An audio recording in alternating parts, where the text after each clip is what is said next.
Hey guys, tonight we're diving headfirst into the world of Victorian parenting. A place so strange, so strict, and so suspiciously sticky that most of what went on would get you a locked up or a few sternly worded visits from Child Protective Services. If you've ever wondered what it was like to raise children in a time when teething was treated with whiskey and discipline sometimes involved a family-size wooden spoon, this one's for you. Before you get too comfortable, take a second to like the video and subscribe, but only if you actually enjoy this. Drop a comment to tell me where you're listening from, and if your childhood ever involved cod liver oil, a cold sponge bath, or a distant relative who swore by leeches. I read them all, mostly because I can't sleep either. Now, dim those lights, put on a fan for that soft, soothing background noise, and settle in. Maybe bundle up with a blanket. Victorian parents would probably have insisted on 3 layers, regardless of the season, just in case of a chill. But let's pause for a second. Did Victorian moms really put their babies in cages outside their apartment windows? What did kids eat, and why was it often grey? Was children should be seen and not heard a literal law? How many accidental deaths involved household poisons before anyone invented a child-proof cap? And why was go play with the arsenic not immediately followed by, no, seriously, don't? Congratulations, you've just woken up in the year 1885, somewhere in the heart of Victorian London. You're 8 years old, your nanny has a moustache, and your mother is dosing you with something called soothing syrup. Good luck. Step inside the Victorian nursery, a room stuffed with more rules, ruffles, and rattles than toys. The wallpaper peels in pink and green, and every surface is slightly sticky with an unidentified substance that could be porridge, or possibly the family cat. The air smells faintly of boiled milk, old dolls, and the kind of disinfectant that probably causes more harm than good.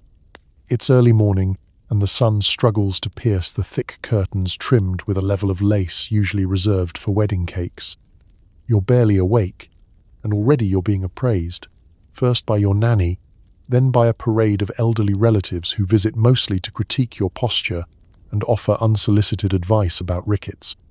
The floor is a mosaic of alphabet blocks, marbles, and the odd crust of dry bread, a health hazard only slightly less risky than the actual medicine cabinet.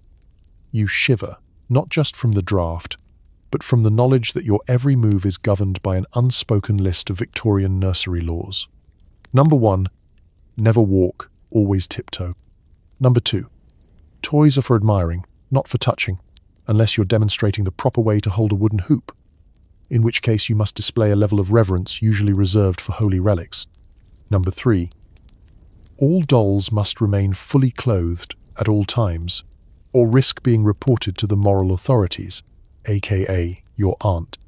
The room's play area is a loosely defined rectangle demarcated by a fading rug, a broken abacus, and what may have once been a rocking horse, now with 1 eye and 3 legs. Here, you are expected to play quietly and creatively, which really means you should never laugh, jump, or invent games that involve running, mess, or, heaven forbid, imagination. At any moment, a grown-up might appear in the doorway to remind you that idle hands are the devil's workshop. So you quickly pretend to be embroidering something useful, like a handkerchief you secretly intend to bury in the yard later. At the center of the nursery stands the great monument to Victorian childhood, the nurse's chair. It's not for sitting. It's for observation, interrogation, and, occasionally, napping upright while balancing a tray of cod liver oil and a hairbrush. Nanny herself is the general of this miniature garrison, armed with an encyclopedic knowledge of manners, a mysterious drawer full of soothing syrups, and the uncanny ability to sense fun from 3 rooms away. Let's talk about your toys. You might have a single, wooden soldier with a missing arm, or a doll with porcelain cheeks, glass eyes, and a haunting stare that has definitely witnessed crimes. If you're lucky, your toys are kept in a locked cabinet, ostensibly for your safety, but more likely to prevent you from getting actual joy out of them. Once a week, you're allowed to take out the Noah's Ark set, but only if you solemnly promise not to drown the camels again. The nursery's window looks out onto the garden, where you occasionally spot other children being marched about in formation, supervised by adults wielding umbrellas like sabers. You long to join them, but first, you must endure your lessons, reciting moral poetry, practicing neat handwriting, and learning the correct way to curtsy or bow to imaginary royalty. Sometimes, if you're really well behaved, you're permitted to watch the street from the safety of your window cage, breathing in that crisp, sooty London air as you dangle 2 stories above the neighbour's laundry. The Victorian nursery is less a room and more a crucible, a place where every comfort comes with a side of danger, every treat is a test, and every cuddle comes with a lecture about building character.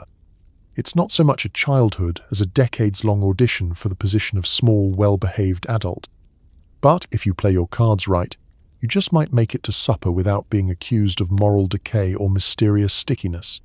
And that, in the Victorian world, is the definition of a successful day. It's breakfast time, which means gruel. Every morning, you're greeted with a pale, lumpy substance that Victorian mothers claim is healthful but mostly seems designed to crush your spirit before you even reach the schoolroom. Sugar is rare, flavour is forbidden, and if you're very lucky, you'll find a rogue raisin unless it's a dead fly. The table is set with military precision. Heavy curtains keep the sunlight out. God forbid a single beam illuminate the culinary tragedy that is your breakfast. You shuffle to your seat, hands scrubbed raw from yesterday's character-building cold water wash, and stare down at your bowl. It stares back, thick and sullen. If hope had a texture, Victorian gruel would be its exact opposite. Across from you, siblings sit in silence, each privately negotiating with the porridge. There's no idle chatter. Victorian breakfast is not for bonding, it's for fortitude. Conversation is permitted only in Latin, or if you're correcting someone's table manners. The silence is occasionally broken by the distant thunk of your father folding a newspaper, or the wheeze of the family dog, who has wisely given up on begging for table scraps. You take your first bite. It tastes like wet cardboard and Monday mornings. The gruel is slightly grey, occasionally lumpy, and sometimes alarmingly translucent. If you ask what's in it, the answer is always goodness, which you come to understand is code for whatever was left in the pantry. You chew dutifully, teeth squeaking over the occasional grain of sand, left over from the previous day's bread, which doubled as a building material for the extension your uncle is always promising to finish. Butter? Jam? Anything approaching joy? Don't even ask. Butter is for guests. Jam is locked in a cupboard, doled out by the teaspoon only if you survive scarlet fever. Sugar, if you're not an aristocrat, is basically a fairy tale ingredient, spoken of in hushed tones, and only spotted at Christmas, floating on a distant pudding like a mirage. On special days, birthdays, Queen Victoria's Jubilee, or that one time the coalman smiled at your mother, there might be an extra scoop of oats, or the ceremonial division of a single, bruised apple among 5 children. Otherwise, the only real variety is the consistency. Some days it's so thin you could drink it, others so solid it could be used as mortar. Either way, you eat it. Victorian parents are full of advice about the moral benefits of a Spartan breakfast. It builds character, they say, handing you a spoon that doubles as a disciplinary tool. It cleanses the humours. Never mind that your humours are mainly in need of cinnamon and perhaps some milk. The adults read aloud dire warnings about the dangers of French toast and fancy foods, as if an unguarded croissant might sneak in and corrupt the youth. Sometimes you'll see advertisements in the penny papers for breakfast powders that promise robust health, glowing skin, and relief from persistent vapours. You beg for a tin, but your mother is unmoved. She reminds you that the family's secret to longevity is simple fare and daily discomfort. You start to suspect your ancestors lived this long out of pure stubbornness. After the ordeal, you're sent off to school or the nursery, fortified only in the sense that your expectations for the rest of the day can't possibly get any lower. If you manage to sneak a crust of last night's bread or a stolen lump of cheese from the pantry, you're living large, Just don't let your nanny catch you, or you'll face a lecture on gluttony and the evils of between-meal snacking. By the time breakfast ends, you are clean, disciplined, slightly malnourished, and prepared for a day of memorizing moral tales and fighting off fainting spells before noon. In the Victorian household, breakfast is not the most important meal of the day. It's simply the first hurdle in a long, character-building obstacle course called childhood. And if you make it to lunch, well, that's another miracle. Victorian childhood is about mastering invisibility. The house echoes with the warning, "Children should be seen and not heard." Your job is to blend in with the furniture, avoid squeaking floorboards, and pray nobody asks you a direct question at dinner. One poorly timed giggle and you're exiled to solitary confinement with nothing but moral poetry for company. It's a delicate art, this dance of silence. You move through the house like a very small, slightly nervous ghost. Every step is calculated. Walk only on the runner, never the loose board, and for heaven's sake, never trip over the footstool. If you must sneeze, do it into your pinafore, quietly and with an apologetic expression.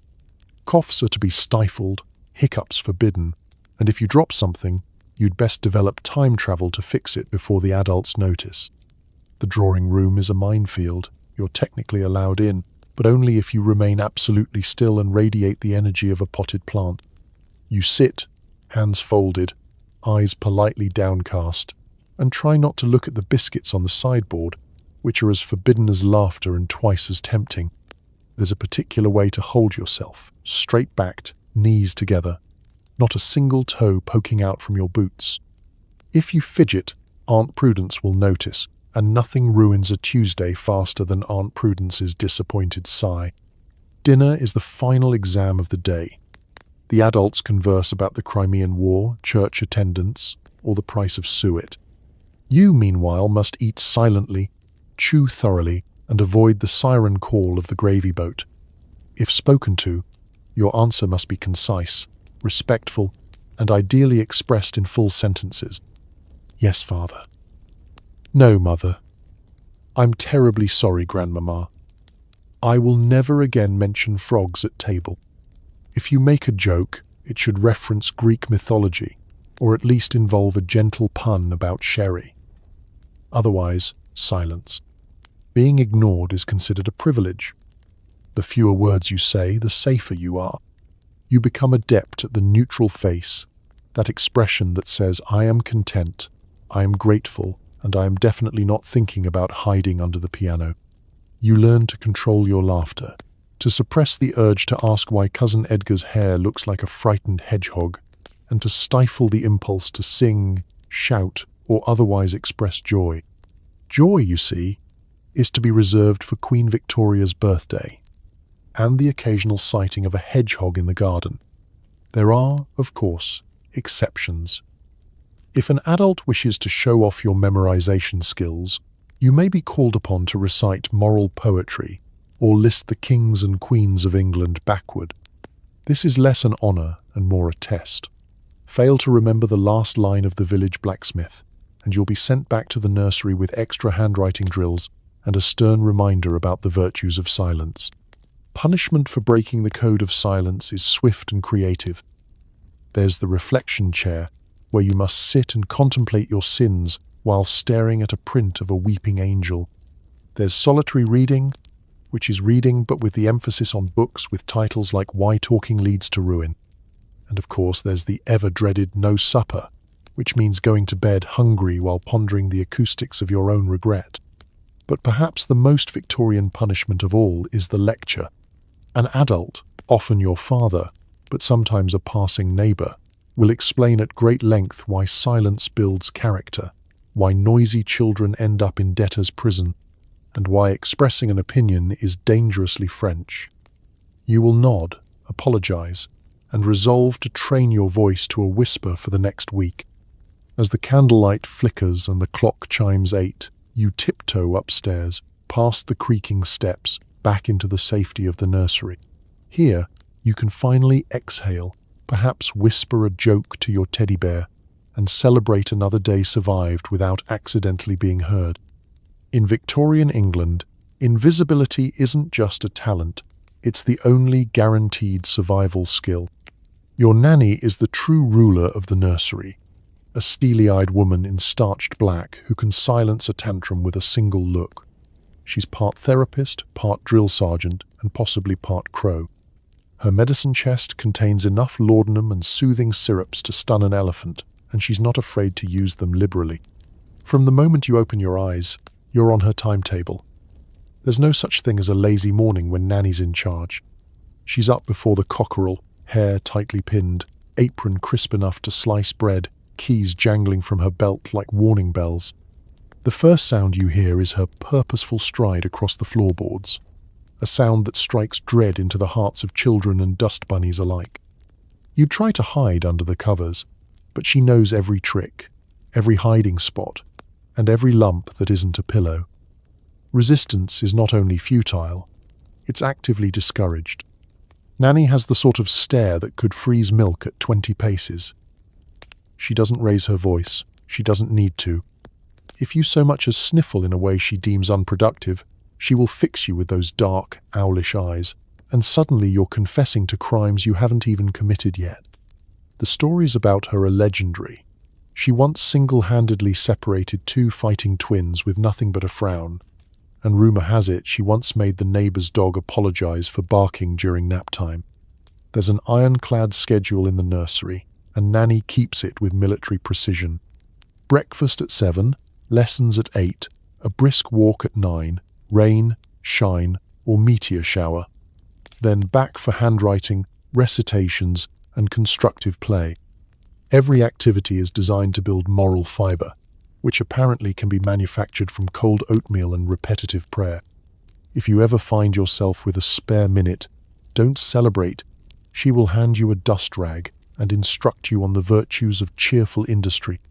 And then there's the medicine chest.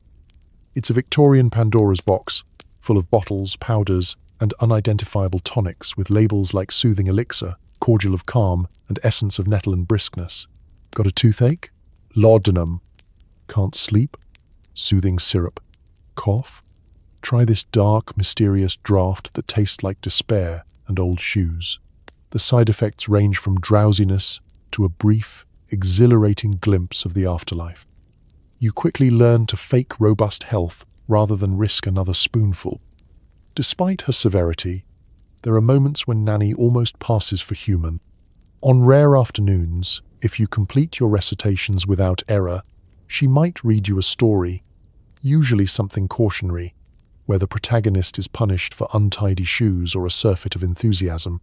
Sometimes, if the wind is right and the household is calm, she'll let you play with the special toys, a battered set of building blocks or a puzzle missing half its pieces.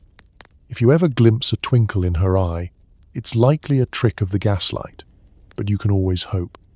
Of course, Nanny is a master of discipline. She believes in the restorative powers of cod liver oil, the moral uplift of regular bedtimes, and the complete eradication of idle hands. Her punishments are rarely physical, oh no, they're psychological masterpieces.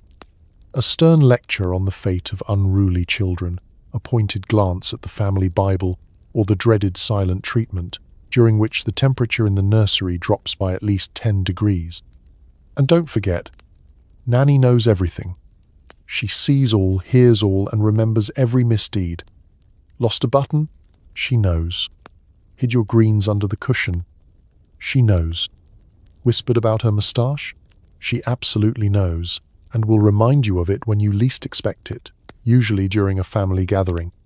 In the end, you can't help but develop a complicated affection for your Victorian nanny. She's your jailer, your drill sergeant, your part-time storyteller, and, if you're very lucky, your fiercest protector. You'll spend your childhood tiptoeing around her, but one day, when you're grown and taste freedom, you'll realize you know how to fold hospital corners, recite Tennyson, and survive on 6 hours of sleep, all because of her. In Victorian England, that's not just childcare. That's preparation for anything life or history can throw at you. Time for a bath, once a week, whether you need it or not. You're hauled to a tin tub in the kitchen, scrubbed with carbolic soap, and reminded to be grateful you're not being rinsed off with vinegar. Cold water builds character, and so do the mysterious rashes you develop after. Bath night arrives with the grim sense of ceremony usually reserved for minor surgery. The house fills with the clatter of kettles, the sizzle of water meeting metal, and the distant sound of someone desperately trying to light the fire with a single, slightly damp match. You're summoned to the kitchen, where the tub sits like a gleaming threat, radiating an aura of cold, steely promise. Your siblings eye each other warily, each hoping not to be first in line, too chilly, or last, too, well, chunky. If you're lucky, you go first and get the hottest, cleanest water. If you're less fortunate, you're plunged into what is essentially a family soup. Cloudy, suspiciously grey, with the odd floater that may once have been a button or, more likely, a crumb from last Sunday's suet pudding. Victorian efficiency means the whole household shares the same bathwater. Conservation is the law of the land, and also a brilliant excuse for why you still smell faintly of turnips on Thursday. Nanny or mother presides, sleeves rolled, soap at the ready. Carbolic soap, the pride of modern chemistry, is presented as a luxury but feels more like sandpaper dipped in pine needles. It leaves you red, raw, and questionably sanitized. Rinse is done with a jug of lukewarm water, poured slowly as if it might run out if used too quickly. Hair washing is reserved for special occasions, coronations, outbreaks of lice, or the occasional royal visit. Otherwise, your scalp is brushed vigorously to stimulate the roots, which in practice means to spread the itch evenly. If you complain, you're met with stories of Great Aunt Bessie, who only bathed once a year and lived to be 93, possibly out of spite. You're also reminded that, before the wonders of modern soap, people scrubbed themselves with vinegar, sand, or nothing at all. So a weekly bath in actual water is the height of luxury, and grumbling is, frankly, ungrateful. Towels are thin, scratchy, and always slightly damp no matter how long they hang by the stove. You're rubbed down briskly, left pink and shivering, then bundled into a fresh nightshirt, fresh by Victorian standards, meaning it's only seen 3 previous owners and hasn't yet become self-aware. Your hair, if long, is plaited tightly, both for neatness and as a medieval security measure against wandering vermin. Bath time is not complete without a ritual inspection for rashes, scratches, and suspicious marks. Any spots are treated with ointments from the family medicine chest, mysterious substances that smell faintly of tar and have names like Dr. Clabber's Universal Salve. Cuts are dabbed with iodine or, for extra drama, neat gin. You're then sent to bed, body tingling, pores burning, hair smelling faintly of whatever flowers were cheapest that week at the market. Of course, the bath does not guarantee cleanliness. By morning, you've already managed to find a mud puddle or mysterious stain, but no one seems concerned. The prevailing wisdom is that a thin layer of dirt protects against illness, and anyone seen scrubbing themselves outside of bath night is regarded with deep suspicion, possibly French, probably eccentric. There are upsides, though. A weekly bath is a rare chance to eavesdrop on grown-up gossip, listen to the creak and groan of the old pipes, and make boats out of crusts of bread. Quickly forbidden. You emerge from the ordeal cleaner than before, vaguely traumatized, but with another badge of Victorian childhood: survival. If you're ever tempted to complain about your morning shower or sigh over a slightly chilly bathroom, remember this: you could be waiting your turn for a lukewarm rinse in water flavored by every member of your family, grateful just to escape with most of your skin intact. In the world of Victorian hygiene, you don't strive for sparkling, you aim for mostly presentable, and that's a win. The playroom is both a paradise and a minefield. You might get a top, a hoop, or a doll with eyes that follow you everywhere. Most toys are wooden, breakable, and entirely unsafe, designed to prepare you for life's hardships, or, more likely, tetanus. You enter the room with a mixture of excitement and dread, eyeing the toy chest with the same suspicion you'd reserve for an unfamiliar pudding at supper. Victorian playthings are marvels of craftsmanship and menace. The jack-in-the-box is wound with trembling hands, knowing full well that what pops out isn't a cheerful clown but the stuff of lifelong trust issues. The rocking horse, paint flaking, one ear missing, sits ominously in the corner, daring you to mount up and risk a splinter in places you'd rather not discuss. Toys in this era are engineered with a philosophy best described as builds character, may cause minor injuries. Wooden blocks double as both architectural tools and impromptu projectiles in sibling warfare. Marbles are beautiful, shiny, and the number one reason everyone over the age of 6 has a chipped tooth or a suspicious limp. Doll houses are elaborate. Miniature mansions, complete with tiny furniture and even tinier hazards, like pins disguised as fire pokers. If you're lucky enough to have a mechanical toy, don't get attached. The gears will jam by tea time, and fixing it requires the skills of a Swiss watchmaker or, failing that, a child with no regard for personal safety. And then there are the dolls. Victorian dolls are not cute. They are Gothic masterpieces with porcelain faces, glass eyes, and an expression that says, "I know your secrets." Some even have real human hair, which raises more questions than it answers. If you make the mistake of sleeping with one too close to your bed, prepare to wake up convinced you've angered a restless spirit. The rules of the playroom are unwritten but strictly enforced. You may play, but you may not make a mess. At least not a visible one. Games must be educational, or at least pretend to be.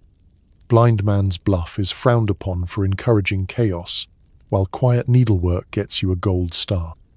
If you want to play catch, it must be done with a tightly stitched regulation beanbag, preferably outdoors, and ideally under the watchful eye of a disapproving adult holding a handkerchief to their nose.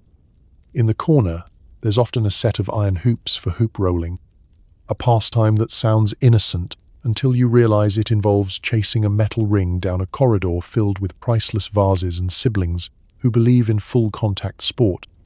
Board games exist, but mostly involve rules longer than the Magna Carta and the constant threat of being accused of cheating, a crime on par with treason. And yet, for all its hazards, the playroom is an oasis from the relentless moralizing of the adult world. Here, you can stage grand battles between tin soldiers, or set up a tiny tea party for your long-suffering teddy bear and the doll with only one remaining limb. Sometimes, if Nanny is distracted and the coast is clear, you can invent your own games, throwing caution and the occasional building block to the wind. Of course, every playroom has its legends. The toy you're forbidden to touch, often broken, awaiting repair since 1867. The sibling who allegedly swallowed a marble and lived to tell the tale, the ghostly creak of the toy cupboard door late at night. You swap stories in whispers, trying to outdo each other with tales of near misses, dramatic rescues, and the day Cousin Bertie sat on a spinning top and walked funny for a week. When playtime ends, you tidy up, pretending you weren't just waging a miniature civil war. Fingers accounted for splinters, knees checked for bruises, and if you make it to supper without any obvious signs of trauma, you've done well. In the Victorian playroom, fun and danger go hand in hand, and if you can dodge tetanus, survive the glare of haunted dolls, and avoid losing your marbles, literally and metaphorically, you're already a step ahead in the grand game of life. In a stunning display of Victorian logic, urban parents sometimes hang their babies in wire cages outside the window for fresh air. If you're lucky, you're only slightly chilled. If not, you learn early about gravity and the pigeon population of London. The scene is almost surreal. Row upon row of soot-streaked brick, and jutting out from the upper windows, these curious little wire boxes, each containing a swaddled infant blinking suspiciously at the city. Victorian parenting books are full of dire warnings about stale air and unventilated rooms, so naturally, the solution is to suspend your precious bundle several stories above the sidewalk like a potted plant. If potted plants wore bonnets and had a tendency to scream, you, the baby, are tucked into so many layers of wool, muslin, and optimism that you resemble a particularly well-fed turnip. Nanny carries you through the parlor, past the relatives, and right to the window where you're unceremoniously inserted into the cage. The door clanks shut, and there you are, hanging above the city like a slightly confused canary. If you squint, you can just make out Mrs. Beaton's baby 2 windows down, vigorously chewing on her own mitten and glaring back in solidarity. The theory is simple: fresh air is good for children. Unfortunately, Victorian fresh air is less crisp mountain breeze and more industrial fog with a hint of manure. Still, mothers believe it builds character, rosy cheeks, and, with any luck, a lifelong resistance to respiratory disease. Sometimes the local doctor strolls by, nods approvingly at the rows of airborne infants, and makes a note to sell more cough syrup next winter. Weather is only a minor consideration. If it's raining, the cage is draped with oilcloth. If it's snowing, a hot water bottle might be thrown in for company. Summer days bring a slight advantage. At least you're less likely to freeze, but you are now at the mercy of the city's entire population of pigeons who see your cage as prime real estate. The occasional well-meaning uncle will suggest a sprig of lavender to keep away the flies. It never works. Life in the baby cage is a masterclass in resilience. You quickly learn to appreciate the simple things, like the sensation of your own nose defrosting or the excitement of a double-decker bus rumbling by. Sometimes older siblings try to drop you secret treats through the bars. A crust of bread, a half-eaten toffee, or a moral pamphlet about the dangers of drafty rooms. If you cry too loudly, the neighbors peer out, tutting and offering unsolicited advice about the correct angle for maximum health benefits. Of course, the system is not foolproof. Occasionally, a faulty latch or an especially enthusiastic breeze leads to minor mishaps. There are tales, mostly exaggerated, of babies being retrieved from hedgerows, laundry lines, or, in one infamous case, the Lord Mayor's carriage. Most of the time, however, the cage holds firm, and you are brought inside, pink-cheeked, lightly dusted with soot, and praised for your robust constitution. As you grow older, you develop a complicated relationship with fresh air. On the one hand, it's credited for every minor success in your life. Little Georgina never catches colds, thanks to her years in the window cage. On the other, you flinch at the sight of wire mesh and experience an involuntary shiver every time someone opens a window. The family photo album contains a blurry sepia picture of you, bundled and dangling, next to a caption that simply reads, "Our little skylark, July 1887. In the grand scheme of Victorian parenting, baby cages are both absurd and weirdly logical, born of genuine concern, filtered through a cloud of bad science and worse urban planning. And yet, if you survived your time as a human window garnish, you came out tougher, breezier, and with stories no modern baby monitor could ever rival. Fresh air, they said, builds character, builds memories, builds, if nothing else, a lifelong suspicion of window ledges. Step out of line, and you'll meet the business end of a wooden spoon or a well-practiced glare. Corporal punishment is seen as character building, and the phrase, "spare the rod, spoil the child," is embroidered on every respectable cushion. Victorian discipline is a complicated mixture of science, folklore, and creative embroidery. There are actual rules, of course, long, complicated lists of them, written out in beautiful copperplate by some humorless family patriarch and posted in the nursery, kitchen, and possibly even the chicken coop. Rules about elbows off the table, shoes lined up just so, and an almost supernatural reverence for punctuality. Break one, and you risk a warning look. Break two, and you'll soon learn how inventive the Victorians could be when it came to enforcing obedience. The arsenal of discipline is impressive. There are wooden spoons, canes, slippers, and the all-purpose hairbrush, each assigned to a particular type of offence, from minor giggling to the capital crime of talking back. Nanny can flick a duster at a range of 10 feet, and your mother's glare can be felt across 3 rooms and 1 minor time zone. Some families even keep a punishment chair, an ornate seat in the hallway reserved for those who fail to live up to the family standards. It's uncomfortable, intimidating, and positioned directly under the family portrait of the sternest-looking ancestor available. Punishments are tailored to fit the crime. For spilling milk, stand in the corner and recite the Lord's Prayer, backwards if you're particularly unlucky. For speaking out of turn, copy outlines from the Book of Virtues until your hand cramps. For running indoors, a brisk outdoor march, rain or shine, under the watchful eye of Nanny, who times you with a pocket watch that has never once been wrong. The ultimate threat, whispered between siblings and older cousins, is the infamous early bedtime, a fate only slightly preferable to exile. But the real weapon of Victorian discipline is shame.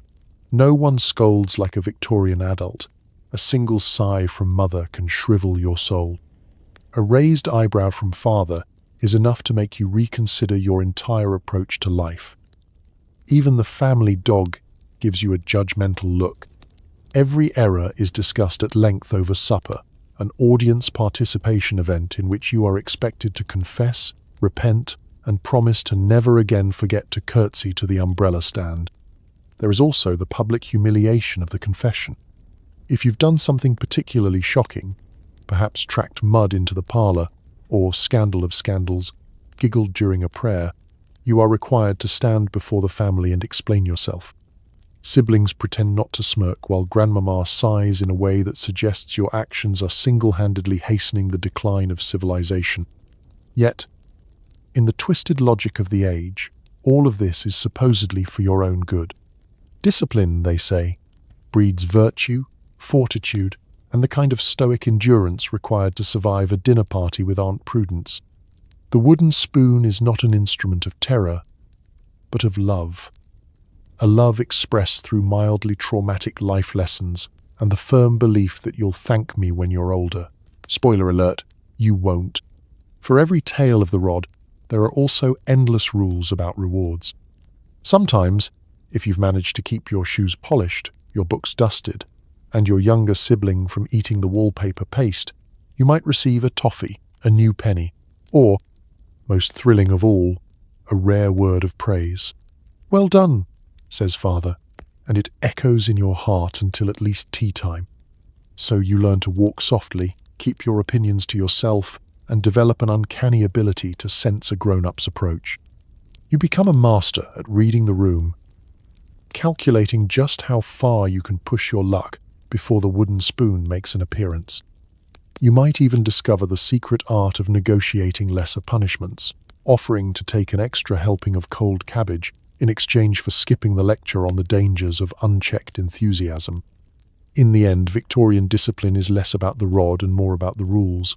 Rules you memorize, break at your peril, and eventually pass down to the next generation with a sigh and a slightly softer spoon. Because history, like your mother's glare, has a long memory. If you ever receive a sweet, cherish it. You may not get another until Christmas. Sweets are rare, expensive, and come with a side of immediate toothache. Dentists, if they exist, are armed with pliers and very little sympathy. The mere mention of a treat sends a hush over the Victorian household. You might spot a tin of barley sugar on the highest shelf, or a faint scent of peppermint wafting from the parlor, signals that today the gods of glucose are smiling down. Maybe it's a birthday, or Queen Victoria's Diamond Jubilee, or perhaps your mother is feeling unusually generous after her second sherry. Regardless, anticipation is palpable. You assemble with your siblings in the drawing room, hearts pounding, eyes wide, each hoping for a single jewel-like sweet. Victorian confections are objects of awe and mild terror. Hard candies, usually hand-wrapped and available in alarming colors, are displayed in glass jars like priceless relics. Turkish delight, if you're very upper-middle class, arrives dusted with enough powdered sugar to induce sneezing fits. The local bakery offers sticky buns, treacle tarts, and, for the financially adventurous, candied violets. But the most coveted delicacy is chocolate, which in this era is not so much a bar as an experience. A gritty, waxy rectangle best described as almost edible. Acquisition of sweets is a family affair. Mother hands out barley sugar drops with the solemnity of a sacrament. Each child receives exactly one, to be savoured slowly, no biting allowed. Sucking a sweet is a delicate, contemplative process, ideally accompanied by reading Pilgrim's Progress, or listening to a cautionary tale about a boy who once ate two in one sitting and spontaneously combusted, or was sent to bed without supper, which is much the same. Of course, the joy is short-lived. Victorian sweets are as famous for their dental consequences as their taste. Even before you finish, you sense a familiar ache in your molars, a warning that the family dentist, who moonlights as the local barber, veterinarian, and, on weekends, a hypnotist, will soon be required. Dentistry in this era is more performance art than medical science. If you complain of a toothache, you're handed a clove and told to bite down until the pain loses interest. Persistent agony earns you a visit to Mr. Blackwell, whose toolkit consists of rusty pliers, a bottle of gin, and what can only be described as a sense of optimism. If you survive the ordeal with your sweet tooth intact, you learn the strict etiquette surrounding treats. Never eat in front of guests. Never chew noisily. Never, under any circumstances, trade sweets for marbles, frogs, or the neighbor's cat. Sharing is encouraged in theory, but in practice, each child develops a series of cunning hiding spots. Hollowed-out books, old shoeboxes, or the infamous emergency stash inside the lining of your Sunday best. For the less fortunate, treats might mean a slice of dry fruit cake, or if times are hard, a spoonful of molasses hastily scraped from the bottom of a nearly empty jar.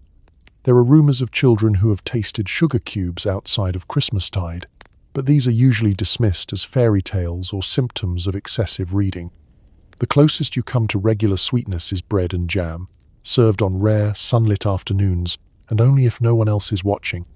Every so often, the town hosts a fair, where children are unleashed upon stalls groaning with gingerbread men, sticky toffee apples, and boiled sweets in colours that defy the natural order. Here, all caution is thrown to the wind. You gorge yourself in an hour, then spend the evening regretting every decision as you clutch your stomach and contemplate the meaning of moderation. In the end, sweets are not just food, they are fleeting moments of happiness, the stuff of childhood legend, and the origin story for your lifelong distrust of anyone holding dental tools. Victorian treats may be rare, but their memory, like your dentist's bill, lingers for years. Off to school, where you'll memorize times tables, recite Latin, and practice penmanship until your fingers cramp.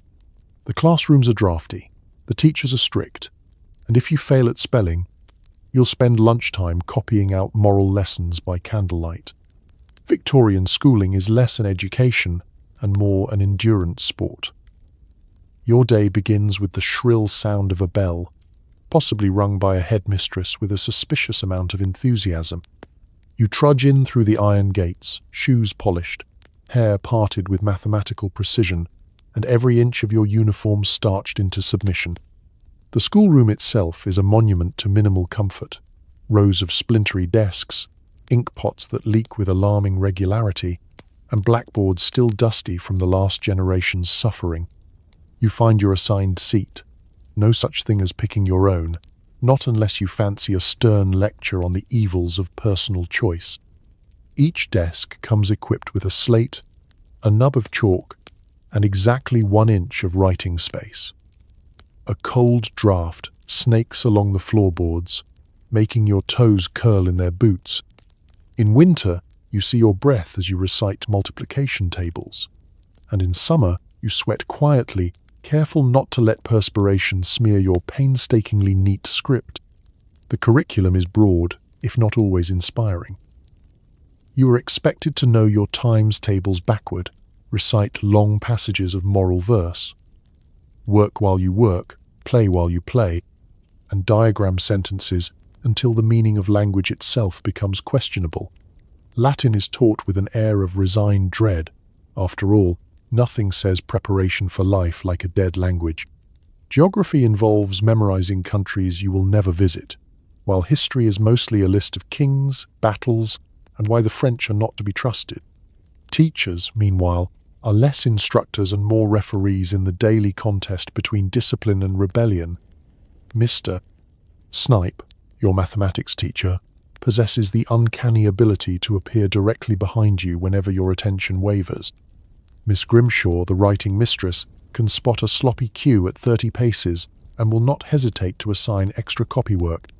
Discipline is maintained by the liberal use of the cane, the dunce cap, and the most feared of all, public humiliation in front of the class. If you excel, there is little time for celebration. Perhaps a gold star, a pat on the head, or the dubious privilege of dusting the chalkboard. If you fail, the consequences are swift and creatively soul-crushing. A single misspelling can result in half an hour of line writing.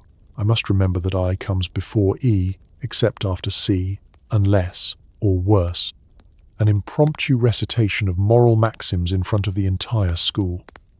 Your reputation depends entirely on your ability to remember whether receive is spelled with 2 E's, or an existential crisis. Lunchtimes are no reprieve. You eat hurriedly, cold bread, a slice of cheese if you're lucky, or last night's mystery stew if you're not. There's no cafeteria, just a drafty hall, and a hope that your sandwich has not been pre-squished by a passing prefect. Playtime, when allowed, consists of supervised, healthful activities such as organized marches around the playground, or, if you're feeling rebellious, a forbidden game of marbles in the corner. At the end of the day, you stagger home with ink-stained fingers, aching wrists, and a head full of facts, half of which may or may not be true. Your handwriting is impeccable, your respect for authority absolute, and your dreams haunted by the multiplication table and the vengeful spirit of Latin verbs. In the grand tradition of Victorian childhood, school is not about joy, discovery, or even learning. It's about survival, discipline, and ensuring you never, ever forget to put your name at the top of the page. Cough? Here's a syrup containing alcohol, opium, and a pinch of hope. Cuts? Slap on some mercury ointment. The family medicine cabinet is a graveyard of now illegal substances, and nobody is entirely sure what any of them do. Victorian medicine is not so much a science as a magical guessing game, and every household is equipped with a cabinet that would make a modern pharmacist call the police. This is the era of a little something for what ails you, where dosing is measured in heaping spoonfuls and side effects are generally ignored unless they're interesting enough to mention at supper. The first line of defense is always a syrup. Have a cough? Mother cheerfully produces a thick, brown potion that smells like a distillery on a bad day and tastes worse. You ask what's in it. Goodness, she replies, which you recognize as code for everything left in the bottle plus a dash of hope. The label, if you can read it through the patina of syrup drips, proudly advertises alcohol, opium, chloroform, and a proprietary blend of 12 calming herbs. You are told to take 2 spoonfuls and then go lie down, which you do, and for the next 8 hours, you're either asleep, floating, or composing poetry to the wallpaper. Minor cuts and scrapes? Out comes the mercury ointment, dabbed on liberally by someone who still thinks antiseptic means it stings a lot. For bigger wounds, there's carbolic acid, followed by a layer of something called healing paste, whose chief ingredients seem to be lard and Victorian optimism. For bruises, the standard remedy is to rub them with goose fat or possibly butter, because apparently the solution to pain is to make yourself more delicious. Then there's the medicine for nerves. Children are not supposed to have nerves, of course, but if you show any signs of anxiety or a tendency to jump at thunder, you'll be dosed with Mrs. Winslow's soothing syrup, guaranteed to silence children, horses, and probably minor spirits. If you're too energetic, the solution is cooling powders, which claim to calm the humours but mostly induce a lengthy nap and a mild rash. Colds and fevers are treated with a dazzling array of concoctions. Hot mustard plasters are slapped onto your chest with the solemnity of a knight being anointed, and left there until you either recover or develop a new, equally mysterious rash. Garlic necklaces are tied around your throat to draw out the illness, and if that doesn't work, the family doctor is summoned. The doctor's black bag contains forceps, a stethoscope, and an alarming number of leeches, which he applies liberally, because if you're not bleeding, are you really being treated? Stomachaches receive the most creative responses. You'll be dosed with a digestive cordial, a euphemism for anise-flavored paint stripper. Constipation? That's what castor oil is for, a punishment so legendary it's rumored to work through sheer terror alone.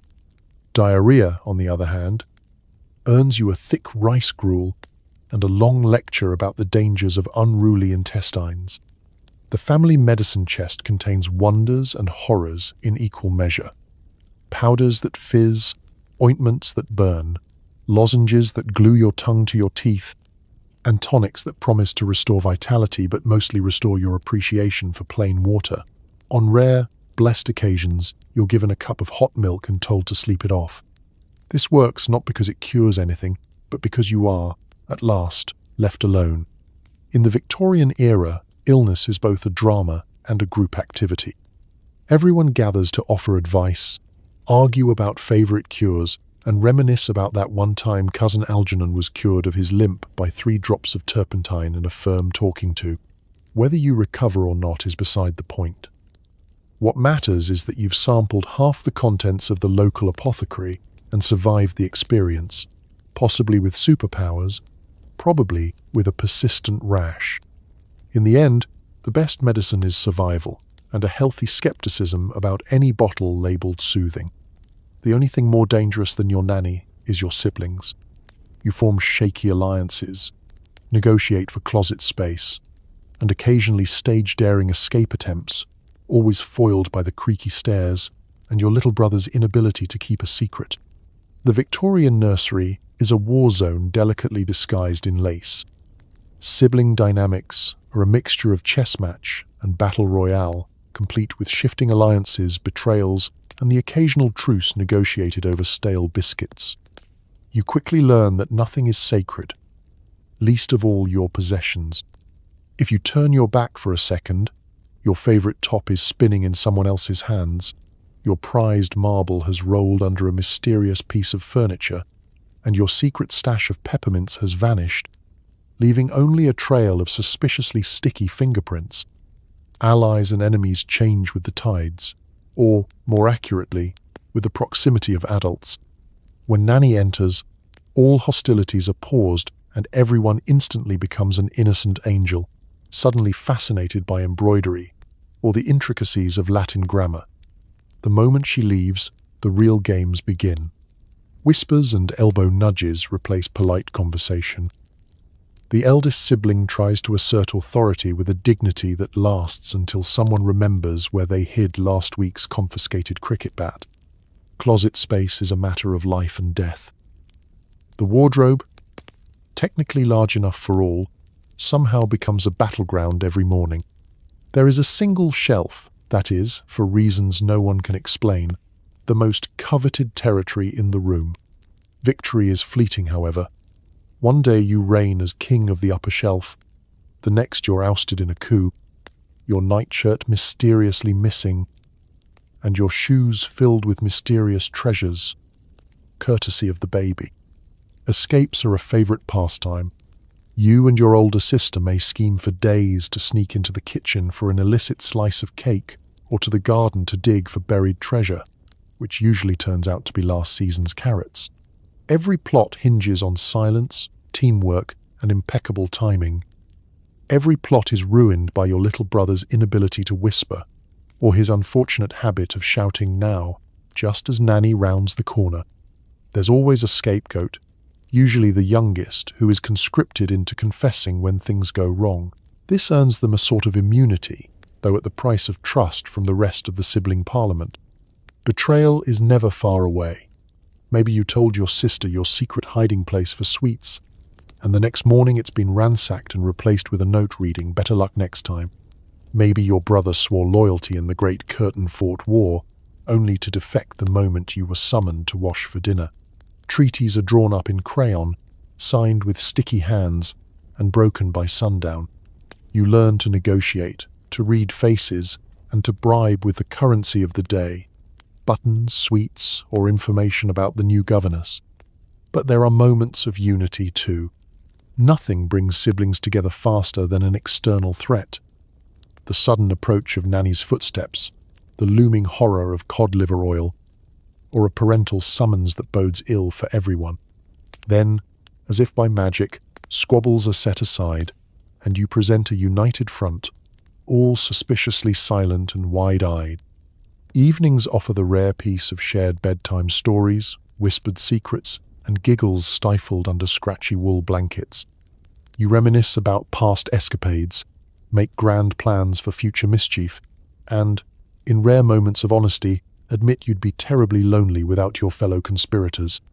Victorian siblinghood is not for the faint of heart, but it's an education in survival. You leave childhood with a finely tuned sense of strategy, a healthy distrust of anyone offering to trade, and a collection of memories that range from triumphant to traumatic. And as you finally drift off to sleep, the sounds of quiet snoring and distant plotting fill the nursery, a nightly reminder that, in the grand tradition of family, you're all in this together, whether you like it or not. Victorian parents have advice for every occasion, from don't read too much or your eyes will fall out to if you swallow a cherry pit, a tree will grow inside you. It's never comforting, usually alarming, and often based on something they overheard at a funeral. The day begins with guidance and ends with warnings. Advice is dispensed the way other families serve tea. Frequently, with great seriousness, and usually whether you asked for it or not. If you're caught standing near an open window, you'll receive a mini lecture about the perils of drafts. That's how Cousin Percival caught his chills and lost his sense of direction. If you try to leave the house with damp hair, your mother will recount the cautionary tale of a girl from Ipswich who did just that and was never the same again. She may not remember what happened to the girl, but she's confident it was unpleasant. Every minor illness is an opportunity for unsolicited wisdom. A sniffle is not just a cold, it's a warning from the universe. Your prescribed mustard plasters, eucalyptus vapors, and, if you're particularly unlucky, a dose of something described as tonic. The directions are simple. Drink until you feel restored, or at least so distracted by the taste that you forget why you needed it. Sometimes your father's advice overlaps suspiciously with home remedies. The best cure for a sore throat is a brisk walk and a good attitude, he declares, as if morale alone can defeat viral infection. But health is only the beginning. Reading, the one escape from endless chores and moral poetry, is subject to a staggering list of warnings. Don't read by candlelight, or your eyesight will fail before you reach adulthood. Don't read novels, or your mind will wander and you'll become unfit for marriage. Don't read standing up, sitting down, lying down, or at all really, unless it's the Bible. On rare occasions, you're allowed to read, but only if you promise not to get too excited by the plot. The real gems come at the dinner table, where your parents hold forth with nuggets of questionable wisdom on everything from social climbing to dietary fiber. Never trust a man with two first names. If you cross your eyes, they'll stay that way forever. Always carry a handkerchief, a shilling, and an alibi. Your mother is especially fond of botanical warnings, fruit pits, apple seeds, and the occasional grape all have the power, in her view, to create unexpected internal gardens. You check your stomach in the mirror, just in case. Victorian advice is rarely practical and never reassuring. You're told that picking at scabs will lower your standing with the local clergy, that laughing too loudly will frighten the neighbors, and that asking questions is how the French do things. If you express skepticism, you're accused of modern thinking, a condition almost as dangerous as weak ankles or left-handedness. Every so often, you're hit with advice that borders on the poetic. Remember, life is a journey. Keep your shoes clean and your conscience cleaner, or the mysterious. Trust the postman but never the post. There are warnings about muddy puddles, unaccompanied walks, and talking to anyone with a moustache after sundown. Despite the sheer volume of advice, you rarely receive practical tips like how to avoid Nanny's radar or what to do if you accidentally spill ink on your Sunday best.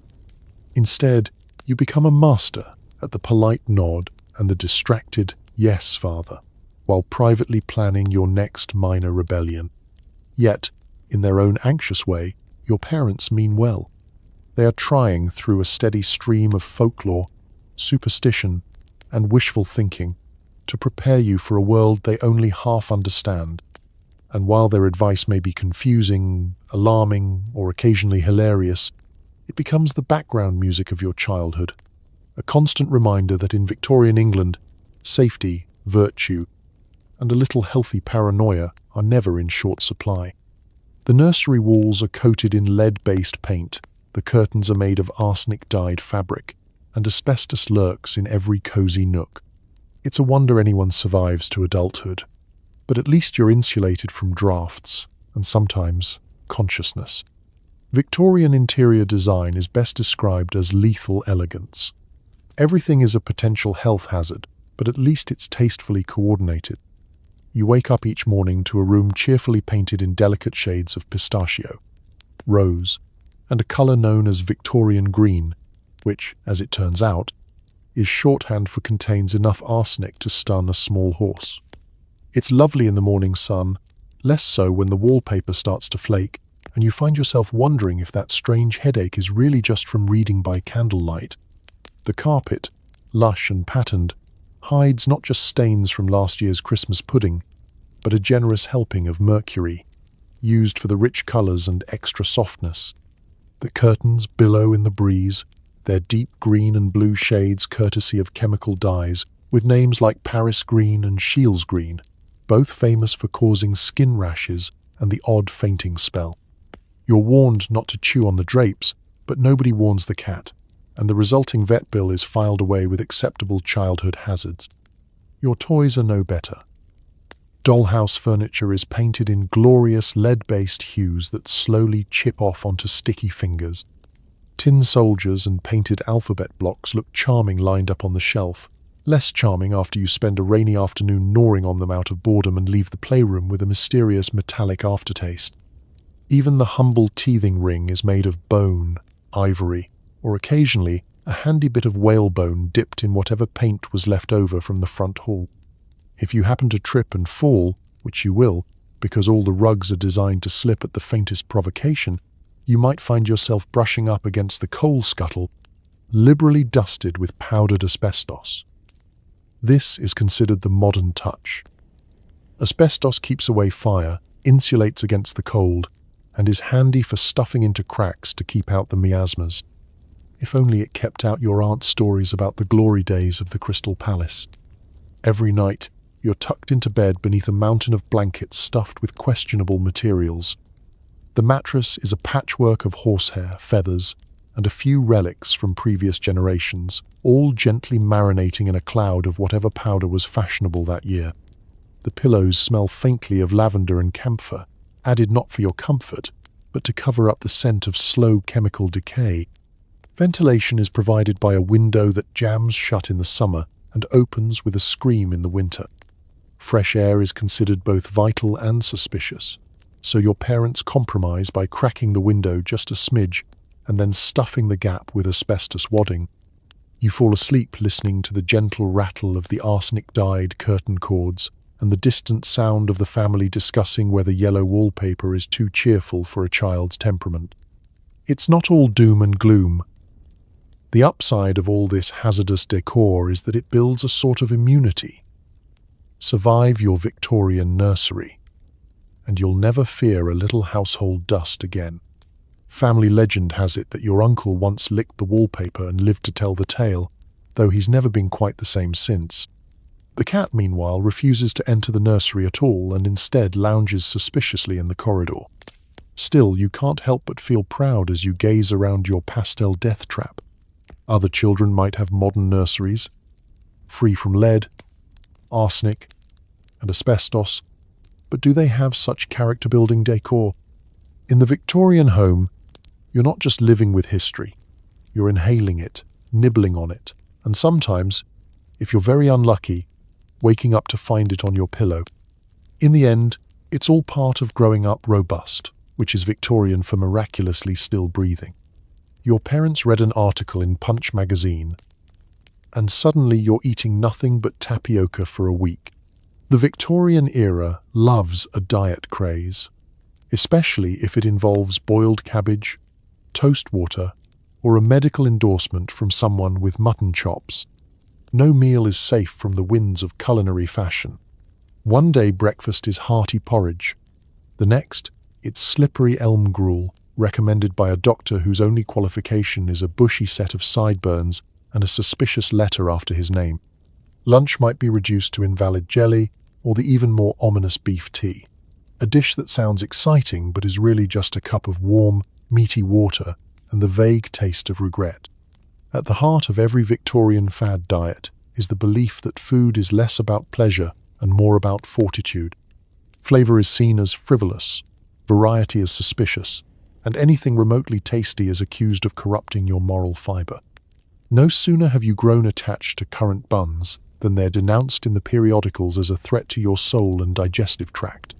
The family cook, tasked with interpreting these shifting trends, spends half her time boiling vegetables and the other half explaining why dessert now tastes like soap. There's always a new superfood promising miraculous results. Arrowroot is all the rage, supposed to soothe the bowels and the temper. Bread made from patent flour appears, promising to be more digestible, if less edible. Someone's uncle is advocating pure beef extract as a cure for everything from melancholia to sore ankles. Mothers trade recipes for blancmange with the same urgency as modern parents trade gluten-free snack hacks. You suspect half of these new foods were invented by people with shares in the tapioca trade. Medical endorsements are everywhere. Dr. Quimby's digestive powders claim to turn cabbage into a delicacy and prevent intestinal uproar. If the good doctor is pictured in a velvet waistcoat with a stern expression, the odds are high you'll be served his concoction by the end of the week. Your mother reads aloud testimonials from the Times. Since eating nothing but cold stewed prunes for a fortnight, my digestion has never been more efficient. You eye the prune dish with deep suspicion. No Victorian diet is complete without a healthy dose of water-based substitutes. Toast water is a favorite. Stale bread soaked in boiling water, strained and served lukewarm. If you're lucky, you get a dab of jam to swirl around for color. Milk is boiled into oblivion, and even tea is sometimes tempered with vinegar for the health of your inner humors. Your personal favorite is cabbage water, an aromatic beverage that seems designed solely to test the limits of filial obedience. The pursuit of purity extends to special diets for children. If you're too thin, it's suet pudding and lard sandwiches for a week. Too plump? Welcome to the raw carrot and barley regime. There is a persistent suspicion that if you enjoy your food, you're doing something wrong. Sweets and cakes are rationed like gold dust, while medicinal treats, licorice root or tonic biscuits, are handed out as if they're chocolate, but with about as much joy. Of course, the diets never last. Just as you resign yourself to a month of sago pudding, a new trend sweeps through the household, perhaps dry toast and boiled turnips, or all things pickled. Fads fade as quickly as they appear, but not before leaving their mark in the form of vivid childhood memories and the occasional nervous tick when someone mentions health bread. At the end of the day, you become an expert in politely pretending to enjoy whatever is on your plate, developing a palate that can distinguish between 17 varieties of boiled starch and the precise difference between potted meat and mystery loaf. If nothing else, Victorian diet fads teach you resilience, resourcefulness, and the fine art of hiding unwanted food in the nearest potted plant. And that, as every Victorian parent will tell you, is character building. Christmas arrives in a flurry of anxiety and pine needles. You receive a single toy, a cold orange, and stern warnings not to play too loudly. Everyone is deeply sentimental and slightly ill from last night's roast goose. Victorian Christmas is less a holiday and more an endurance event, combining equal parts cheer and rigid protocol. The season begins weeks in advance, with the family launching a full-scale assault on the drawing room, dusting, polishing, and debating whether holly or mistletoe is less likely to poison the cat. The house fills with the scent of dried oranges, cloves, and the faint panic of people realizing they forgot to order the plum pudding. The Christmas tree, a prickly marvel imported from Germany and championed by Queen Victoria herself, is erected with military precision. You and your siblings are enlisted to help, which means being told to stand still, not touch anything, and, under no circumstances, attempt to hang the glass baubles that have survived since the reign of George IV. Each ornament has a story, always recounted in excruciating detail by an elder relative. The candles are carefully clipped to the branches and then immediately supervised for the rest of the evening by the entire family and a bucket of sand. Fire hazards are an honored tradition. On Christmas morning you rise early, shaking with excitement and cold in equal measure. The presents are simple, bordering on symbolic. Perhaps a painted wooden toy, a knitted scarf, or the long-anticipated orange, the citrus equivalent of winning the lottery. No one receives batteries, mostly because they haven't been invented, but also because even if they had, your toy would still be powered by sheer imagination and hope. Breakfast is a modest affair, the calm before the culinary storm. There's bread, maybe a scrap of cheese, and, if your mother is feeling generous, a dab of homemade jam. You're warned not to spoil your appetite, though the real challenge is finding one in the first place, after the previous night's feast. The children are corralled into a corner to play quietly with their new treasures.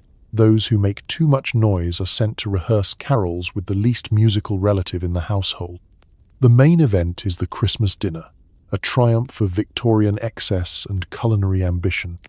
The table groans under the weight of roast goose, or if fortune smiles, a rare turkey, heaps of potatoes, mincemeat pies, and the ever-mysterious boiled pudding, which is doused in brandy and set alight for dramatic effect.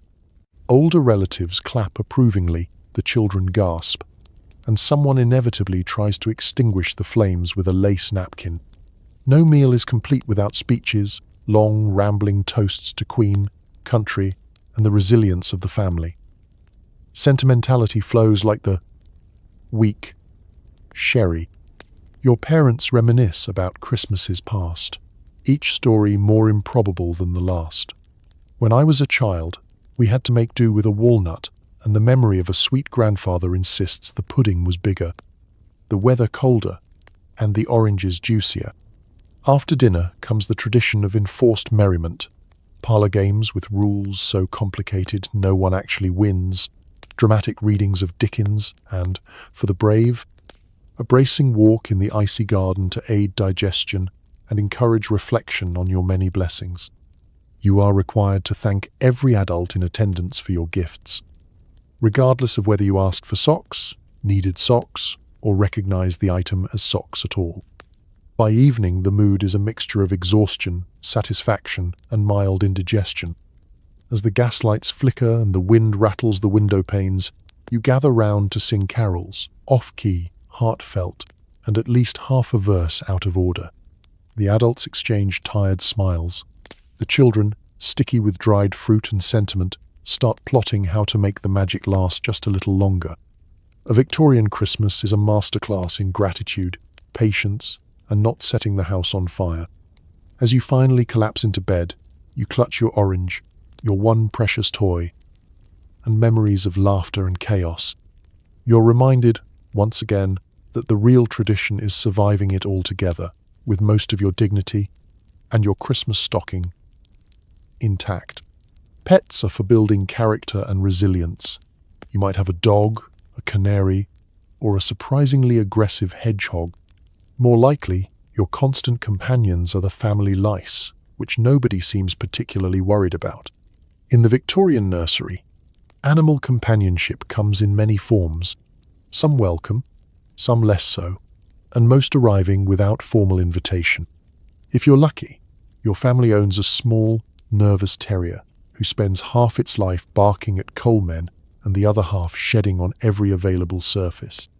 There might be a caged canary, endlessly cheeping in the window, or, for the more adventurous, a hedgehog acquired in a fit of naturalist enthusiasm and immediately regretted when it began treating the nursery rug as a personal obstacle course. Pets are seen as useful for moral instruction. Dogs teach loyalty, canaries, patience, and hedgehogs humility, mostly. Children are tasked with feeding, cleaning, and occasionally retrieving their animals from places pets should not be, such as under the grand piano or halfway up the kitchen chimney. Responsibility is encouraged, but so is fortitude.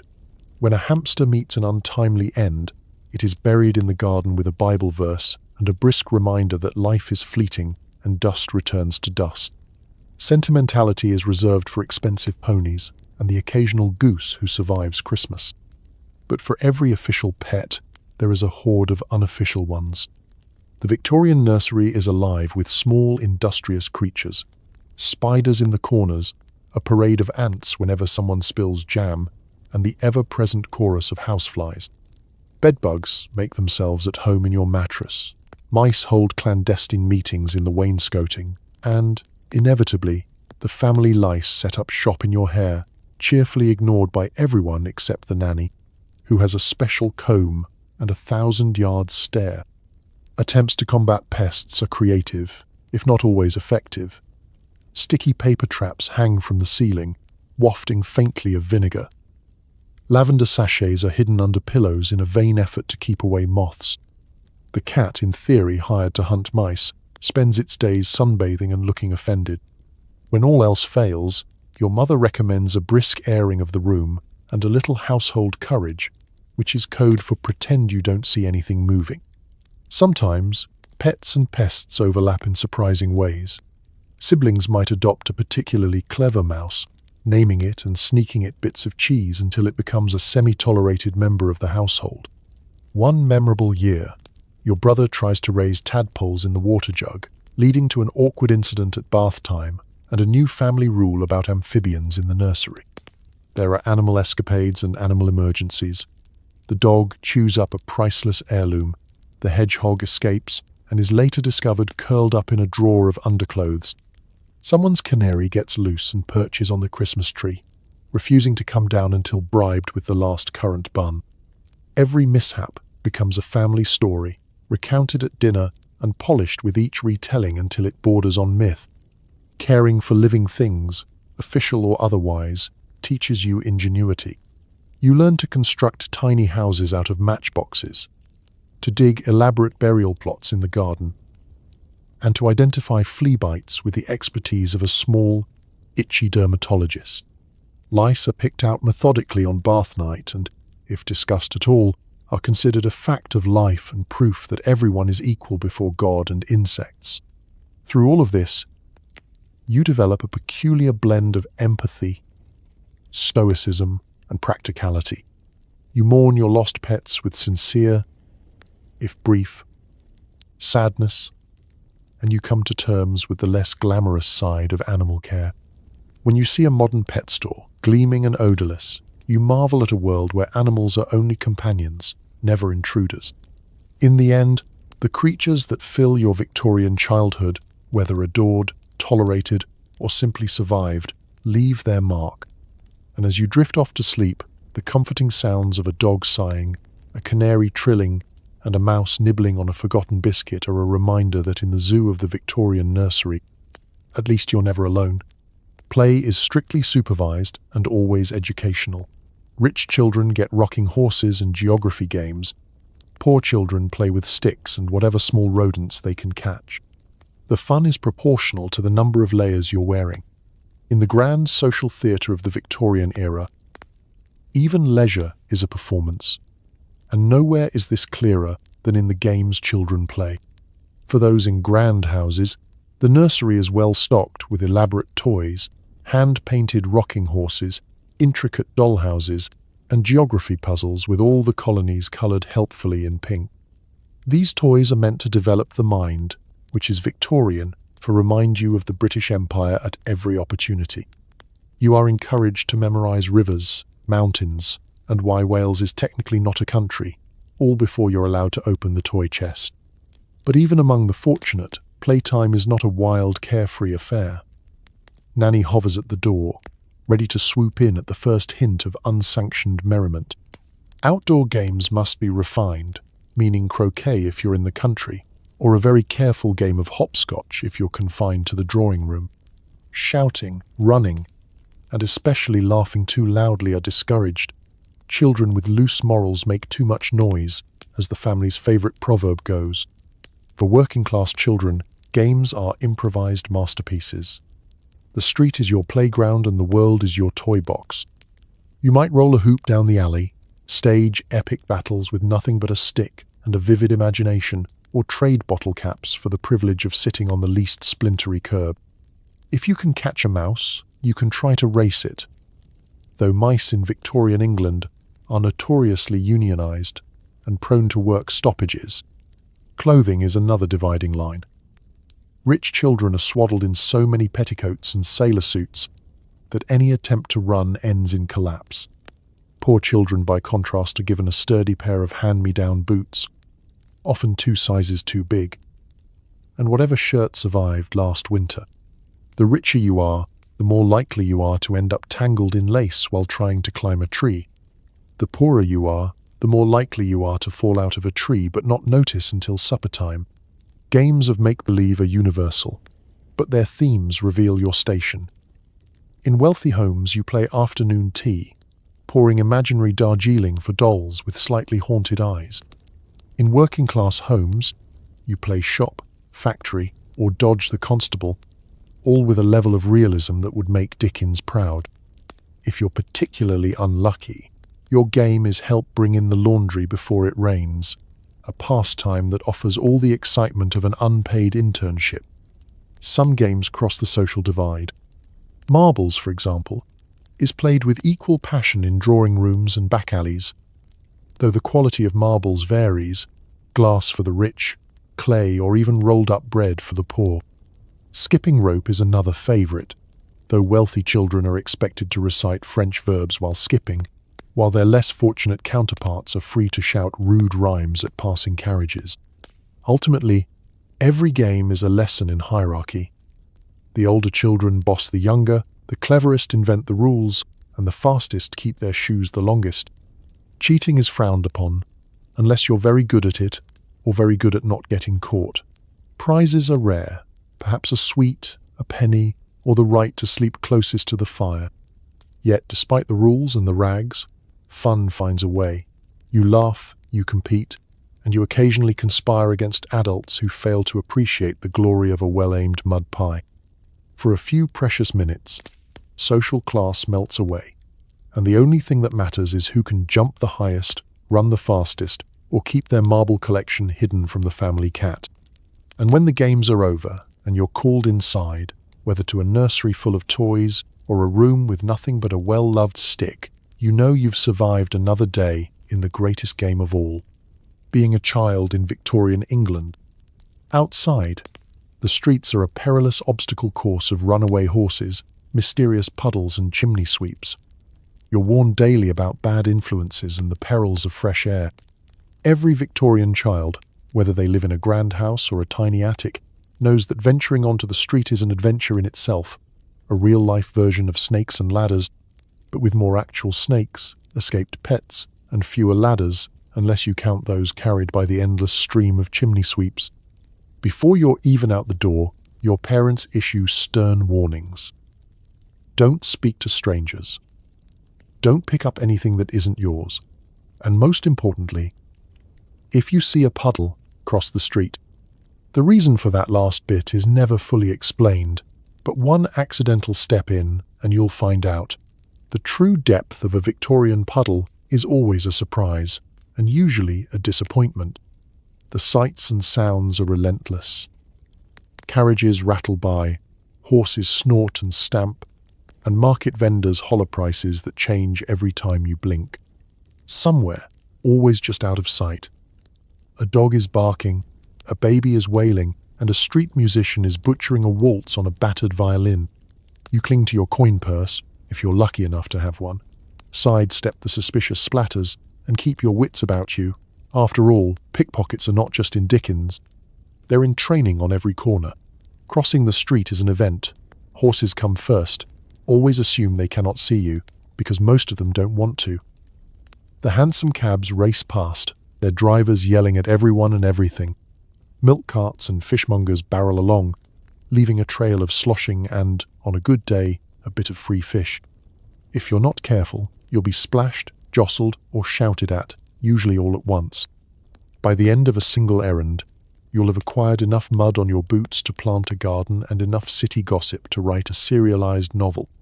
Chimney sweeps, mostly boys your own age or younger, dart in and out of traffic, faces black with soot and eyes gleaming with the wild energy of children who climb for a living. You're told never to talk to them, but you can't help exchanging grins or secret salutes.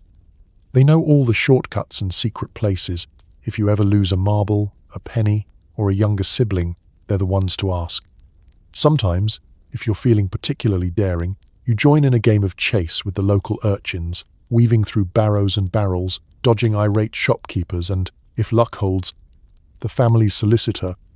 Bad influences, according to Victorian parents, lurk everywhere. From street performers to newsboys hawking penny dreadfuls, and especially children with no shoes. You're expected to steer clear of anyone whistling, anyone spitting, and anyone who looks like they've recently won or lost a fight.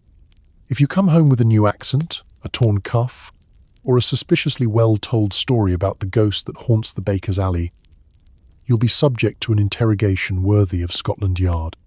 And then there's the air itself. Victorian fresh air is an acquired taste, equal parts coal, smoke, manure, and the less identifiable miasmas your mother warns about. You're made to wear a scarf against the damp and scolded if you so much as cough. Yet, for all the dangers and dirt, there's a thrill in the chaos. Watching the street sweepers race against the weather, glimpsing a parade or a puppet show, or just running faster than the next child on your block. Returning home is its own adventure. You're checked for new bruises, missing buttons, and signs of moral decay. Muddy boots are left by the door, pockets are searched for contraband, and faces are washed with such vigor that you suspect half your freckles are scrubbed clean off. You may not have found fortune, but you've survived another day in the greatest obstacle course ever designed, a Victorian street. And as you fall asleep, the shouts and songs of the city linger in your dreams, daring you to brave it all again tomorrow. Your future is determined early. Boys are sent to prep school to learn Latin and cricket. Girls to finishing school to perfect the art of fainting. Both are taught that emotions are best suppressed until adulthood, or at least until tea time. In the Victorian world, education is less about learning and more about becoming a proper example of your gender.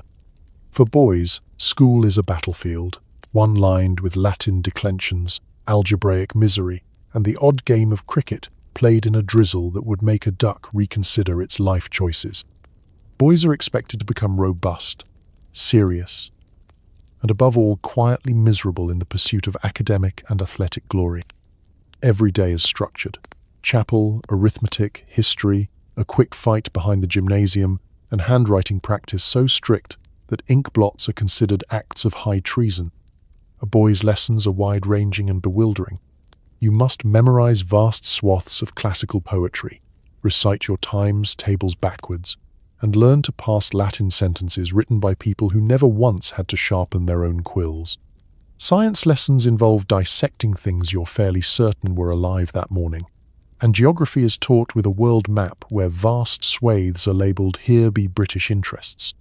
The crown jewel of a boy's education, though, is cricket.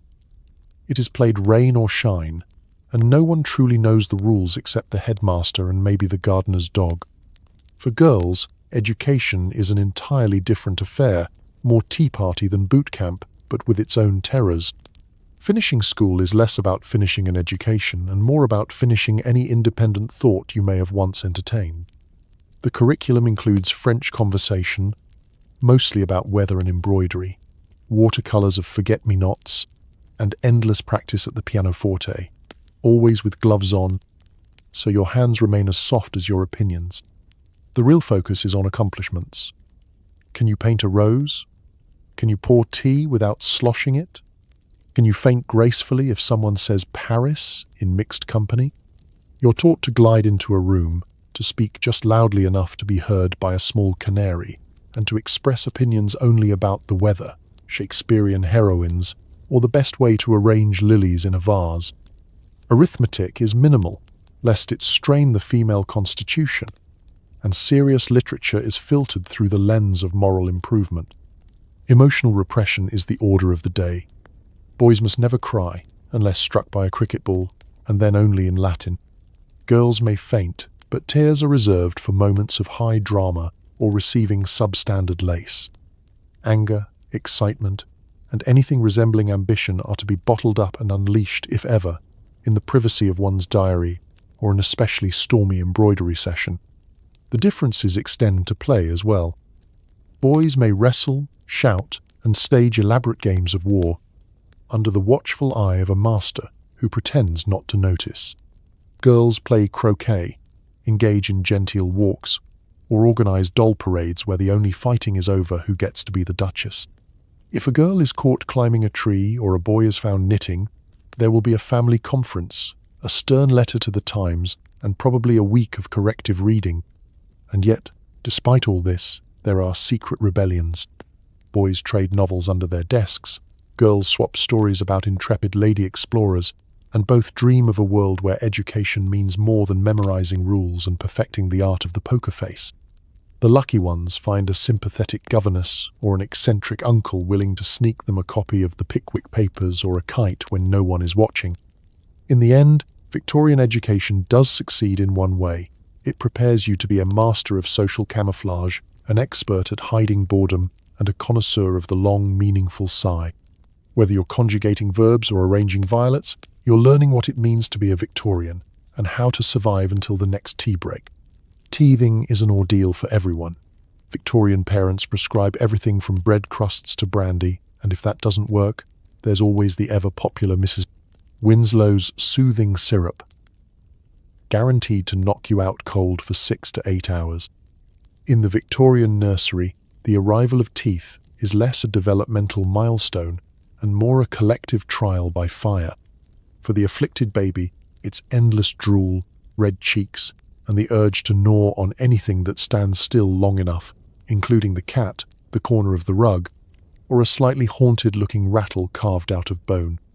For parents, it's a time of desperate innovation as they rotate through an arsenal of remedies in hopes of quieting the midnight wails and saving their own sanity. First up is the time-honored bread crust, handed over with all the gravitas of a royal scepter. The idea is simple. Toughen up the gums by letting the baby chew on yesterday's loaf, which is now roughly the consistency of fossilized wood. If you manage to extract any comfort, or even a single crumb, from this arrangement, you're already tougher than most. If not, your parents escalate to the next step, spirits. Brandy is dabbed on the gums for medicinal purposes, resulting in a generation of babies with a suspiciously robust tolerance for liquor and a tendency to nap through thunder. But nothing in the Victorian era quite matches the celebrity status of Mrs. Winslow's soothing syrup. This miracle in a bottle promises relief from all ills: teething, colic, fussiness, and a general tendency to cry at the injustices of life. The secret? A blend of morphine, alcohol, and a dash of pleasant herbs, creating a concoction that would probably require a prescription today and a lengthy visit from social services. Parents sing its praises. He slept through the night, and so did we, while quietly ignoring the fact that the baby's been smiling at the wallpaper for 3 days straight. If, for some reason, the syrup is unavailable, there are always teething powders, cooling draughts, or, if you're unlucky, bits of coral strung on a ribbon and tied around your neck for protection. The family medicine chest soon resembles an alchemist's laboratory, with vials and jars labeled in beautiful script but filled with substances that have probably been banned in 5 countries by now. The ordeal doesn't end at home. Visiting relatives arrive with advice both old-fashioned and ominous. Rub the gums with honey, if you want to add botulism to your problems, or let the child gnaw on a silver spoon, which is great advice if you happen to be related to a duke.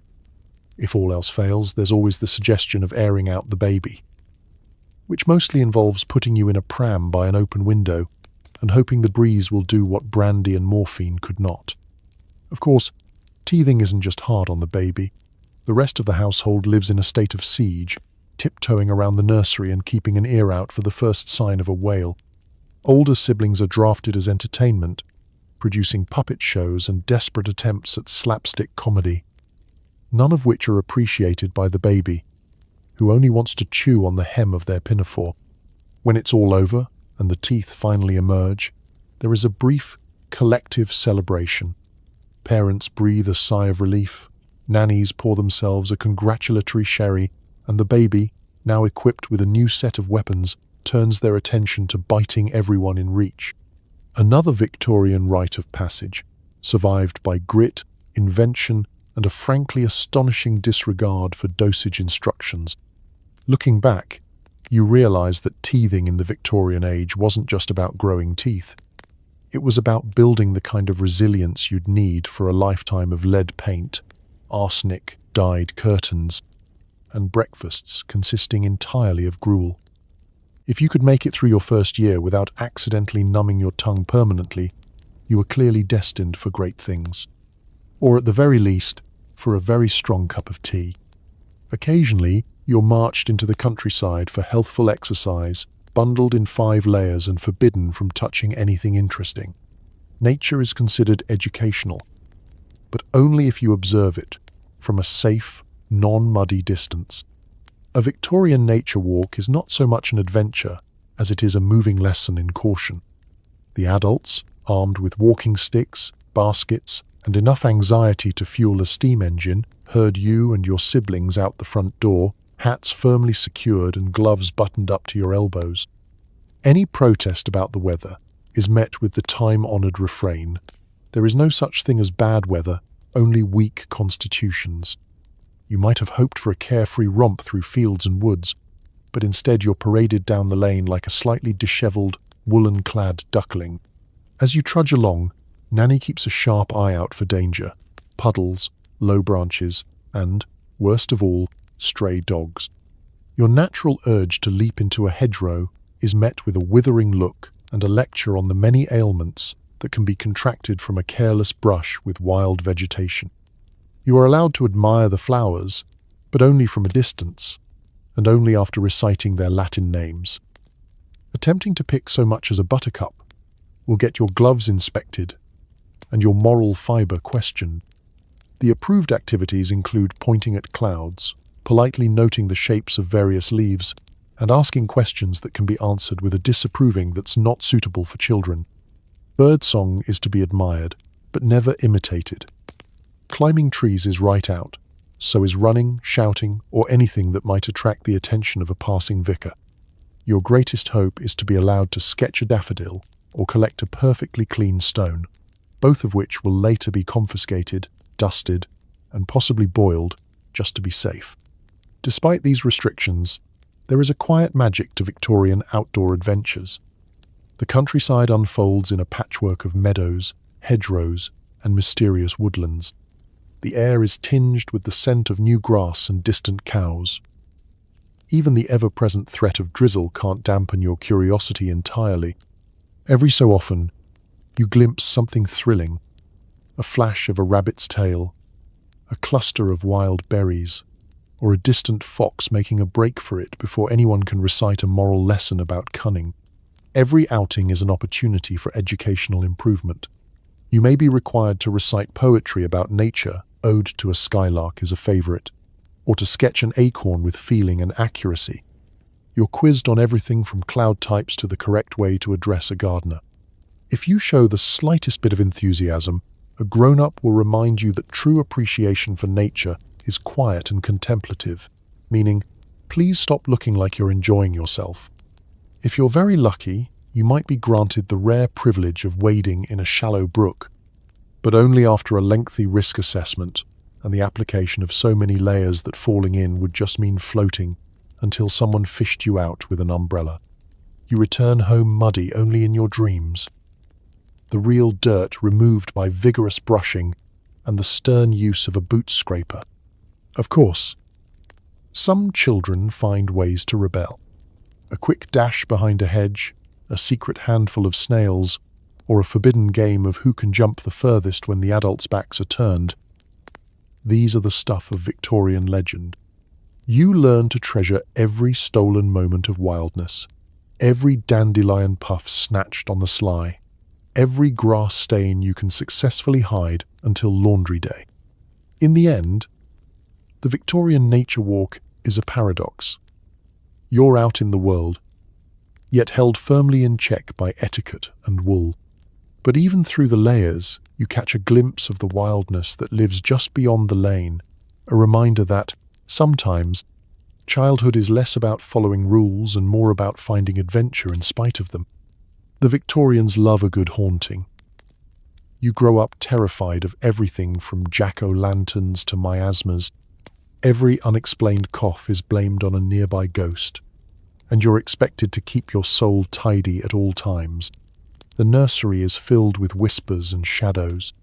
Every creak in the floorboards, every flicker of candlelight, is an opportunity for someone, usually an older sibling or a particularly mischievous uncle, to declare that the house is haunted. You're told never to whistle indoors, it summons spirits. To cross yourself before passing a mirror at night, that's where ghosts get in. And to avoid opening windows after dark, lest the miasmas or something even worse drift in. If you sneeze 3 times in a row, someone is guaranteed to make the sign of the cross and push a piece of bread into your hand, just in case. Superstition is woven into every part of Victorian childhood. If you drop a fork at the dinner table, it means a visitor is coming, possibly a ghost, definitely someone with muddy boots. Spilling salt is a near-apocalyptic event. You must immediately toss a pinch over your left shoulder to blind the devil. Don't ever step over a broom, or you'll never get married. If a black cat crosses your path, you're supposed to turn around, go home, and reconsider every life choice you've made so far. Bedtime is when things get truly spooky. The tales begin. Stories of haunted attics, wandering souls, and vengeful spirits who dislike children who giggle after sundown. You lie awake, heart pounding, watching the shadows stretch across the wallpaper, arsenic green of course, convinced that every chilly draft is the breath of something otherworldly.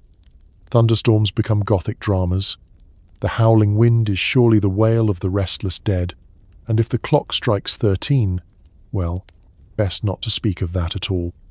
Guilt and fear are partners in the Victorian mind. Every misdeed, whether it's stealing a jam tart or leaving muddy footprints on the stair runner, is certain to attract supernatural consequences. Ghosts, you're assured, prefer to haunt the naughty, the lazy, and the disrespectful. You become a master of apology and confession, just in case a spirit is lurking, taking notes for some infernal accounting. Holidays are especially rich with supernatural anxieties.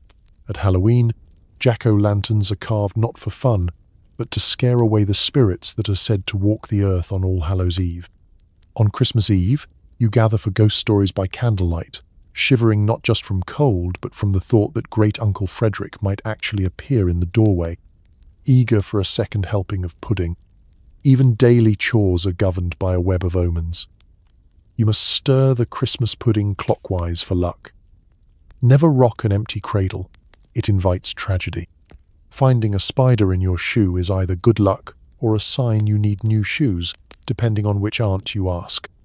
And if you ever dream of teeth falling out, don't mention it before breakfast, or the whole family will be in black by spring. Yet, amid the dread, there's a peculiar comfort in superstition.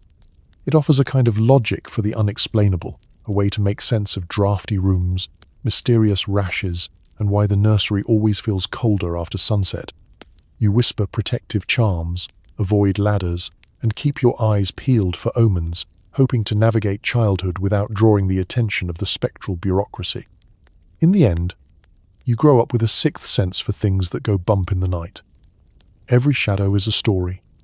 Every unexplained itch, a warning from beyond. Victorian superstitions may fill you with dread, but they also fill your childhood with drama, ritual, and a lifelong respect for salt shakers. So, you tuck yourself in, say your prayers, and remind yourself, as long as your soul is tidy and your bread is handy, you just might make it through the night, ghosts and all. Puberty arrives with no warning and absolutely no explanation. Victorian parents handle this by ignoring it completely, leaving you to figure out the horrors of adolescence with only a medical encyclopedia and your older cousin's terrifying stories. One day, you're playing marbles in the nursery, and the next, you're sent upstairs to rest for what seems like a year and a half. Your body begins to betray you in every way imaginable. You grow in places that aren't supposed to grow, squeak when you mean to speak, and develop a sudden, mortifying awareness of elbows. Spots appear overnight, hair does unpredictable things, and you are suddenly, for no reason at all, taller than your mother and more awkward than a calf on ice. The official Victorian response is to say nothing at all. The word puberty is never uttered. If you ask your parents what's happening to you, they direct you to the family library, where the medical encyclopedia offers helpful, vaguely alarming illustrations and advice such as cultivate fortitude, avoid excessive reading, and take cold baths daily. The book's chapter on the change is 3 pages long, 2 of which are dedicated to listing symptoms that may or may not include unusual dreams, secret thoughts, and fits of giggling. Practical advice is doled out in cryptic warnings. Sit up straight. You're getting a stoop, your father mutters. Don't eat too much cheese at supper or you'll get ideas, says your mother, with the air of one imparting ancient wisdom. No one explains what kind of ideas. If you complain of new aches, you're given a tonic with a name like Dr. Fortitude's invigorating solution, which tastes like nail polish remover and is probably 40% gin. Girls receive a particularly bewildering crash course in Victorian modesty. The day you receive your first packet of mysterious blue ribbons, you know something is up. If you ask your mother, she simply blushes and recommends extra prayers. The household's womenfolk become tight-lipped and mysterious, offering advice like never sit on cold steps and don't run after tea. If you faint in public, everyone nods knowingly and changes the subject. For boys, the transition to manhood is equally mysterious and considerably more itchy. Suddenly, you're expected to spend hours at cricket, recite poetry with newfound gravity, and stop climbing trees, even though you secretly want to more than ever. Older cousins corner you with alarming tales of what to expect, most of which involve sudden whiskers, wrestling matches behind the stables, and the need to carry a handkerchief at all times for emergencies. Your skin rebels, your voice mutinies. You become aware of other people, girls, boys, the baker's apprentice, sometimes all at once, sometimes with the mortifying intensity of a 3-volume romance novel. Courtship, according to the family manual, is best conducted at a distance, preferably by letter, and ideally in the company of at least 4 chaperones and a dog. Your first crush is an agonizing secret, revealed only to your diary and possibly the family dog. The biggest challenge of all is dealing with emotion. Victorian children are trained to suppress feelings, but adolescence is a riot of new sensations, rage, joy, embarrassment, existential dread, all surging through you at once. You're expected to weather these storms with decorum, composure, and the occasional brisk walk. You cope in classic Victorian fashion, bottle everything up, write a brooding sonnet, and sigh dramatically at regular intervals. Eventually, you emerge from the ordeal battered but wiser, with a new appreciation for quiet corners and the ability to fake a calm exterior while panicking inside. You look back at your Victorian adolescence as a time of mystery, confusion, and surprisingly strong tea. By the time you finally join the adult table, you understand why everyone pretends not to notice what's going on with the teenagers. Some things, in the grand tradition of the era, are simply better left unsaid. Bedtime means a brisk prayer, a cautionary tale about the dangers of pride, and maybe a spoonful of sedative sleeping draught. The house creaks. The gas lamps hiss, and you drift off, grateful to have survived another day, at least until the next mysterious rash appears. The evening routine in a Victorian household is a ceremony of winding down, but not exactly winding down as we know it today. There is no gentle lull of white noise, no stories of benevolent bears in enchanted forests. Instead, you kneel at your iron-framed bed for a rapid-fire prayer, swift enough to avoid chilblains, solemn enough to keep away whatever ghosts might be listening from the wardrobe. The nursery is chilly, the fire has long gone out, and your nightshirt is 2 sizes too large, handed down from a cousin who, legend has it, once survived a bout of mumps simply by wearing enough flannel. After prayer comes the bedtime story, but story is a generous term. Most nights, it's a morality tale delivered in a whisper by nanny or an elder sibling, cautionary fables of pride, greed, or the terrible fate of children who talk back at the table. The message is always the same. Virtue is rewarded. Naughtiness is swiftly and often hilariously punished. You're told the story of the boy who ran indoors and was struck by lightning, or the girl who forgot her manners and was promptly carried off by a stork. No pressure. If your parents are feeling particularly modern, they might offer a book, usually Pilgrim's Progress or some slightly less terrifying volume from the family shelf of improving literature. You clutch your book under scratchy blankets and try not to think about the wallpaper peeling in the moonlight or the odd whiff of camphor drifting from the medicine chest.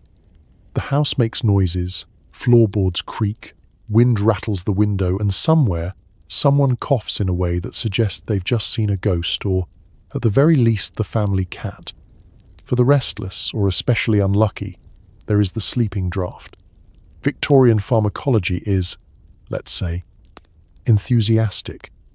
A spoonful of syrup promising soothing sleep and containing an amount of opium that would put a grown bear out for a week. If you protest, you're reminded that your Aunt Belinda took it nightly and lived to the impressive age of 34. The draught tastes faintly of licorice, nightmares, and regret. You're soon drifting in and out of consciousness, grateful at least to be spared the full brunt of the house's nocturnal symphony. Bedtime is not all terror.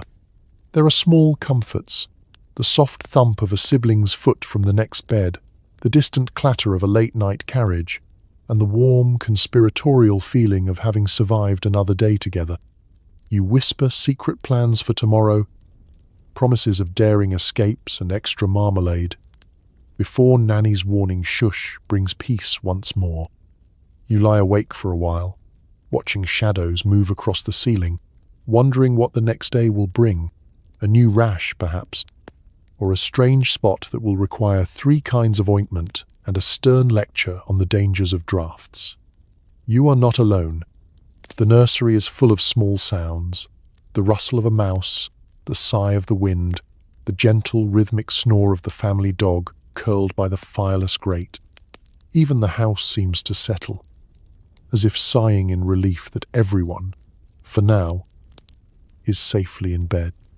Eventually, sleep arrives, not gentle but total, brought on by exhaustion, storybook warnings, and just the right amount of tranquilizer. You dream of strange adventures, haunted nurseries, and endless bowls of gruel. If you're lucky, you wake in the morning, a little stiff, a little itchy, but fully prepared to face another day in the wild, weird, and wonderful world of Victorian childhood. And as you blink away sleep, you remember, surviving bedtime is its own kind of victory. Potty training in the Victorian era is less about stickers and positive reinforcement, more about public embarrassment and endless porcelain paraphernalia. Your personal chamber pot is decorated with whimsical scenes of flowers, or, if you're unlucky, moral warnings. There's no flushing, only a brisk trip to the backyard night soil man, whose job description includes the phrase, hazard pay. You learn quickly, accidents mean lectures, and missing the pot is an offence best kept secret until the next housemaid's day off. For a Victorian child, the chamber pot is both an ever-present necessity and an object lesson in humility. It lurks beneath the bed, or in a special nook behind the nursery screen, never far from reach, and always in danger of being discovered by an adult at the worst possible moment. Some are painted with gentle encouragement. Roses, cherubs, perhaps a jolly goose, but others bear stern warnings. Cleanliness is next to godliness, or look before you leap. The message is clear. This is a moral enterprise, not a biological one. Your first lessons in bathroom etiquette begin early. Nanny or mother delivers a speech about proper comportment, which involves phrases like timely evacuation and don't make a spectacle of yourself. You're taught to ask politely, to avoid rushing, and above all, to never, ever discuss your business at the breakfast table. If you do, expect a chorus of scandalized gasps and a punishment involving a lengthy session on the reflection chair. The act itself is fraught with peril. The chamber pot is not large, not steady, and prone to unexpected movement at the critical moment. The stakes are high. A successful attempt brings a nod of approval. A misfire is an event, requiring swift cover-up, and ideally blame assigned to a sibling or the family dog. Housemaids mutter darkly as they empty the contents each morning, while the night soil man arrives weakly, his cart rattling through the alley, a living reminder of what happens when Victorian plumbing stops at the kitchen sink. Potty training is public knowledge in a way modern children can only imagine. Older siblings delight in sharing horror stories of their own early failures, or worse, inventing entirely new tales for your edification. Remember when Cousin Edmund missed the pot? Had to eat cold cabbage for a week, and apologized to the entire household, including the cat. These stories are designed to haunt your dreams and keep you vigilant at all costs. Accidents are inevitable and treated as cautionary tales. There are no cheerful try-again stickers, just the brisk efficiency of Victorian discipline, a change of linen, a warning look, and a muttered reference to slippery slopes and moral decay. Your mistakes are dissected at length, quietly but thoroughly, until you resolve to never let it happen again, even if it means holding out through an entire night of howling wind and creaking floorboards. In the event of a true catastrophe, a tipped pot, a late-night mishap, or, heaven forbid, a mistaken chamber in the dark, the repercussions are immediate. Sheets are stripped, windows flung open, and vinegar splashed liberally. Nanny offers a running commentary on the importance of discipline and bladder control. You resolve to avoid liquids after supper and start plotting the optimal escape routes to the pot, should the need arise at midnight. For many, the greatest dread is the eventual transition to the outdoor privy. This is a journey undertaken in all weathers, armed with a lantern, an oversized shawl, and a level of determination normally reserved for polar explorers. The privy is cold, drafty, and filled with mysteries, spiders, echoing drips, and a smell that could strip wallpaper. You are told this is character building. It's certainly memorable. Despite all this, you adapt. You learn the delicate art of balance, the value of discretion, and the importance of a quick getaway. The chamber pot becomes a fact of life, a symbol of Victorian ingenuity, resilience, and the era's unshakable belief that moral virtue could be encouraged, if not outright enforced, one uncomfortable trip at a time. And so, you survive Victorian potty training with a sense of caution, humility, and a healthy respect for porcelain.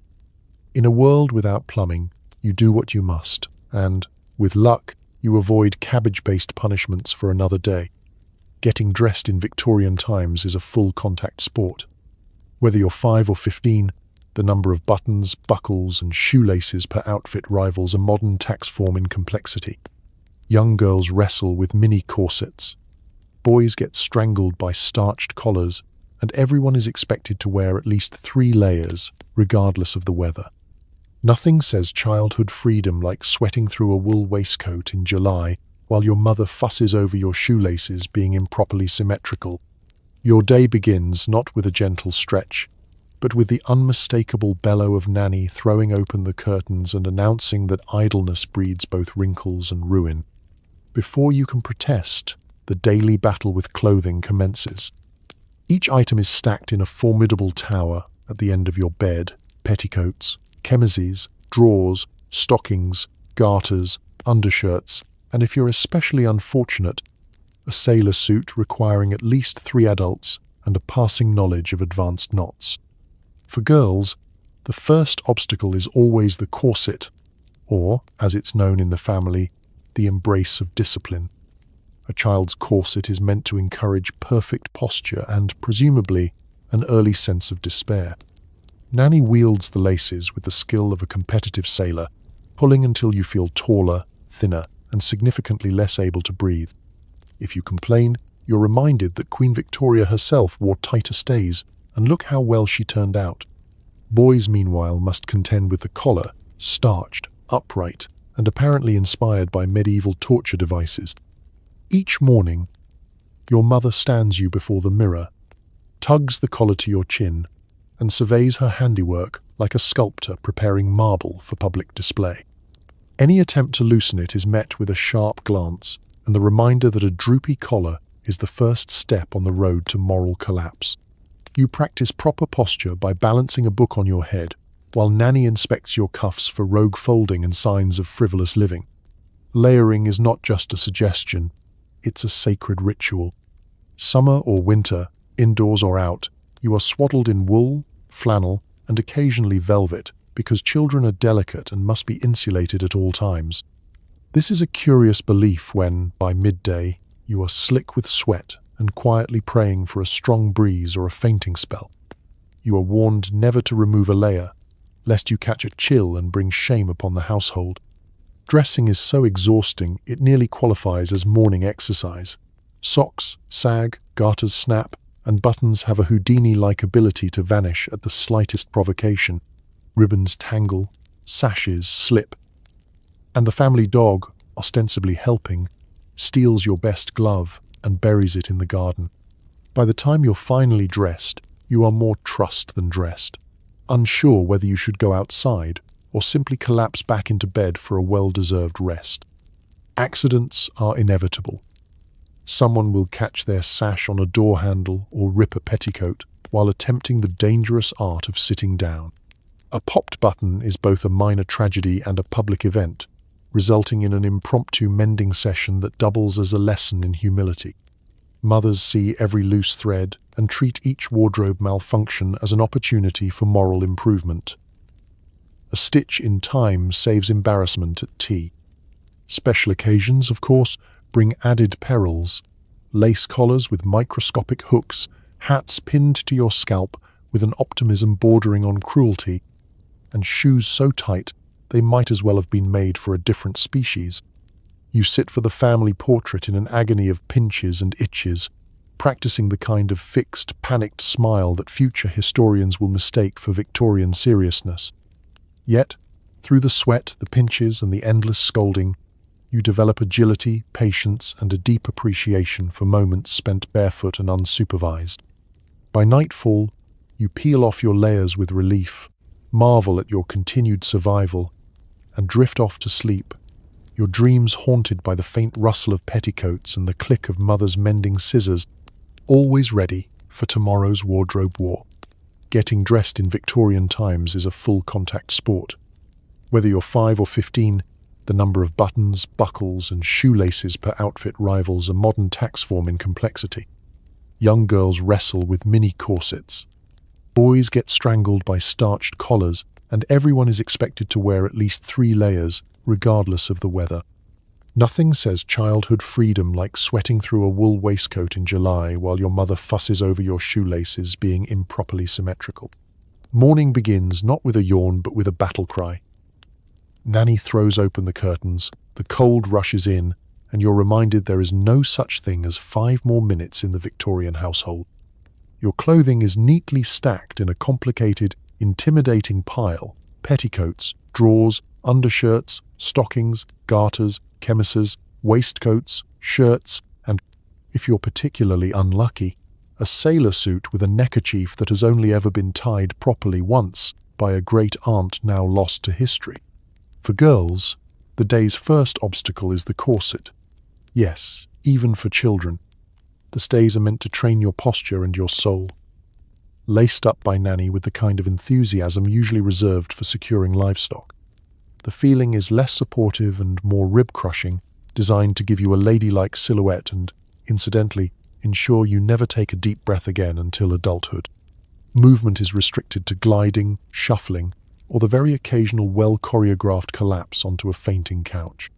Boys, meanwhile, contend with starched collars so stiff they could be used as emergency splints, and shoes that take 2 adults, a boot jack, and a prayer to remove. Your morning is spent practicing proper posture by balancing books on your head while Nanny inspects your cuffs for frivolous folding. If you think yourself clever by loosening a button, beware. Mothers possess supernatural abilities to detect and correct even the faintest asymmetry at 20 paces. Layering is not just encouraged, it's mandatory. Summer, winter, indoors or out, your fate is sealed beneath a cocoon of wool, flannel, and, for the daring, velvet. The logic, as explained by adults, is that children are naturally fragile and must be insulated at all times. This is a curious stance in July, when you're slick with sweat, scratching at woolen seams, and quietly calculating the odds of fainting before breakfast. The act of dressing is so exhausting it qualifies as morning exercise. Socks sag, garters snap, and buttons seem designed to leap from their holes at the least opportune moment. Ribbons tangle, laces knot, and the family dog, supposedly helping, runs off with your second-best glove. By the time you're fully dressed, you're not sure whether to go outside or simply lie down and recover. Accidents, of course, are inevitable. Someone will trip over a too long hem or get a sleeve stuck in a door. If you rip your petticoat or lose a button before lunch, there's a very public mending session with Mother, who treats every wardrobe malfunction as both a teachable moment and a minor tragedy. Those of a rebellious nature dream of garment reduction, quietly plotting to accidentally leave a layer or 2 behind on laundry day. Special occasions bring even greater challenges. Lace collars with microscopic hooks, cravats folded according to the laws of Euclidean geometry, and hats pinned to your scalp with a force usually reserved for scientific experiments. Woe betide the child whose bonnet is crooked, whose sash is askew, or whose boots are muddied by honest play. Despite all this, you survive, developing agility, stamina, and the ability to sit very, very still.